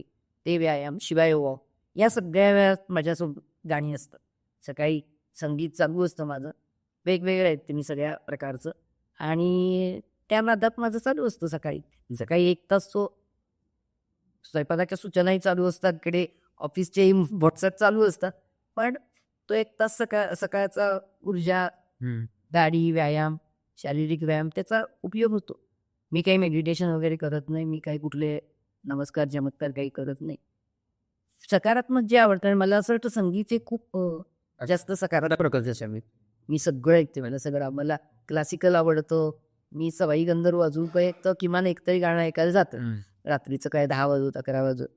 नाट्यसंगीत, गझल, जुनं सिने संगीत सगळं माझ्याकडे स्टॉक असतो. जे काय त्या दिवशी मूवी येईल, काय लागेल ते वाजवायचं. नवीन काहीतरी आलेलं असतं. आणि इथल्या अन्नपूर्णा परिवारातल्या लोकांच्या मानसिक आरोग्यासाठी काही करतात? मी असं एक तुम्ही अन्नपूर्णात आता आज तुम्ही आलात, पण ऑफिस बघितलं इथलं किंवा आमचं मुंबई ऑफिस किंवा ब्रांच, तुम्ही जर आमची टीम बघाल खूप काम करतात. आता काय 8 वाजेस्तोवर इतर ऑफिसमध्ये काही कोणी थांबतं का? आमचं तो छान माझी मुलाखत ऐकत बसलाय, रिच वाटते. पण तुम्ही त्यांच्या चेहऱ्यावर ताण बघणार नाही, रडके चेहरे बघणार नाहीत अन्नपूर्णात आणि सगळे आनंदाने काम करतात. आता ह्याचं कारण सकारात्मक ऊर्जा म्हणजे हे विचार ते सतत ऐकतच असतात. कामाचं इकडे भरपूर प्रेशर आहे, भरपूर टार्गेट्स आहेत इकडे सगळे. आता करावीच लागतात, त्याच्याशिवाय एवढा मोठा गाडा चालणारच नाही. की काय 200-250 कोटीची उलाढाल अशी आपोआप माझ्या तोंडच्या वाफेवर नाही चालत. प्रत्येकाला त्याच्यामध्ये वाटा उचलायलाच लागतो आणि काम करतात भरपूर. पण काय आहे माहिती आहे ना, ह्यामध्ये जे काही मी रुजवू शकले, एक म्हणजे पारदर्शकता आहे. इथे काम करताना कोणालाही असं वाटत नाही माझी काहीतरी फसवणूक चालली आहे, मला काही काही माहिती नाही आहे, जे काय होईल त्याचा फायदा ताईच घेतील किंवा इतर कोण, हे नाही आहे. त्यांना सगळ्यांना माहिती आहे आपल्याला सगळ्याचा वाटा छान आपल्याला मिळतोय. पारदर्शकता आहे, डेमोक्रेसी आहे. म्हणजे मी 2 माझी तत्व आहेत, पारदर्शकता आणि लोकशाही तत्व. त्यामुळे प्रत्येकाला मीटिंगचे फोरम्स आहेत, त्या मीटिंगमध्ये प्रत्येकाला व्यक्त होण्याची जागा आहे. त्यामुळे आमची सगळी टीम सगळ्या विषयावर त्यांची मतं मांडतात. एकत्र आम्ही वार्षिक ट्रिप पण काढतो, त्यावेळेस मजाही करतात. आणि म्हणजे सर्व प्रकारची ज्यांच्या ऊर्जा सकारात्मकपणे वापरली जाते अशी इथे एक यंत्रणा उभी आहे आणि एकत्रित टीमवर्कच्या माध्यमातून ते सगळे एकमेकांना पण चांगले जोडलेले आहे. त्यामुळे सगळ्यांना इथे एक सपोर्ट मिळतो, ऊर्जा मिळते. खरोखरच्या आर्थिक किंवा या विवंचना असतील त्याला सोल्युशन्स आहेत. त्यामुळे छान वातावरण आहे. म्हणजे आमच्याकडे इथे मानसिक आजाराने कोणी त्रस्त काही आमचे सगळे आनंदाने नक्कीच, म्हणजे त्या अँगलनी नाही विचारलं मी, पण ते ऊर्जा कशी आहे तेच विचारायचे तुम्हाला. ती आतूनच येते. कसं आहे आणि तुम्ही जगाकडे कशा नजरेने बघता. दृष्टिकोन.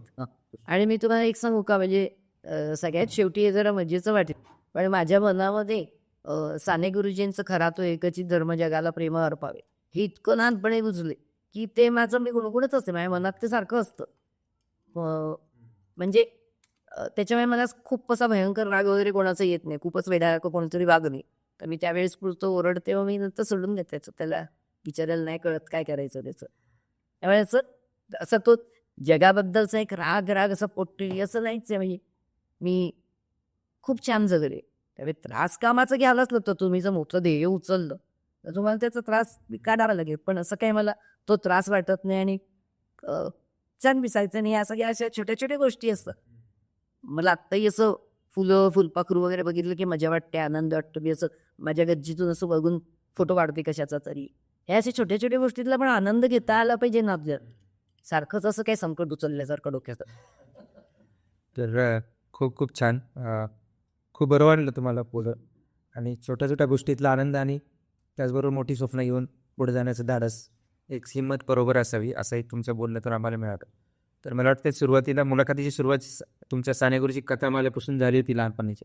शेवट पण तुम्ही त्याच पद्धतीने केला. एक खरा तो एकच धर्म जगाला प्रेम अर्पावी.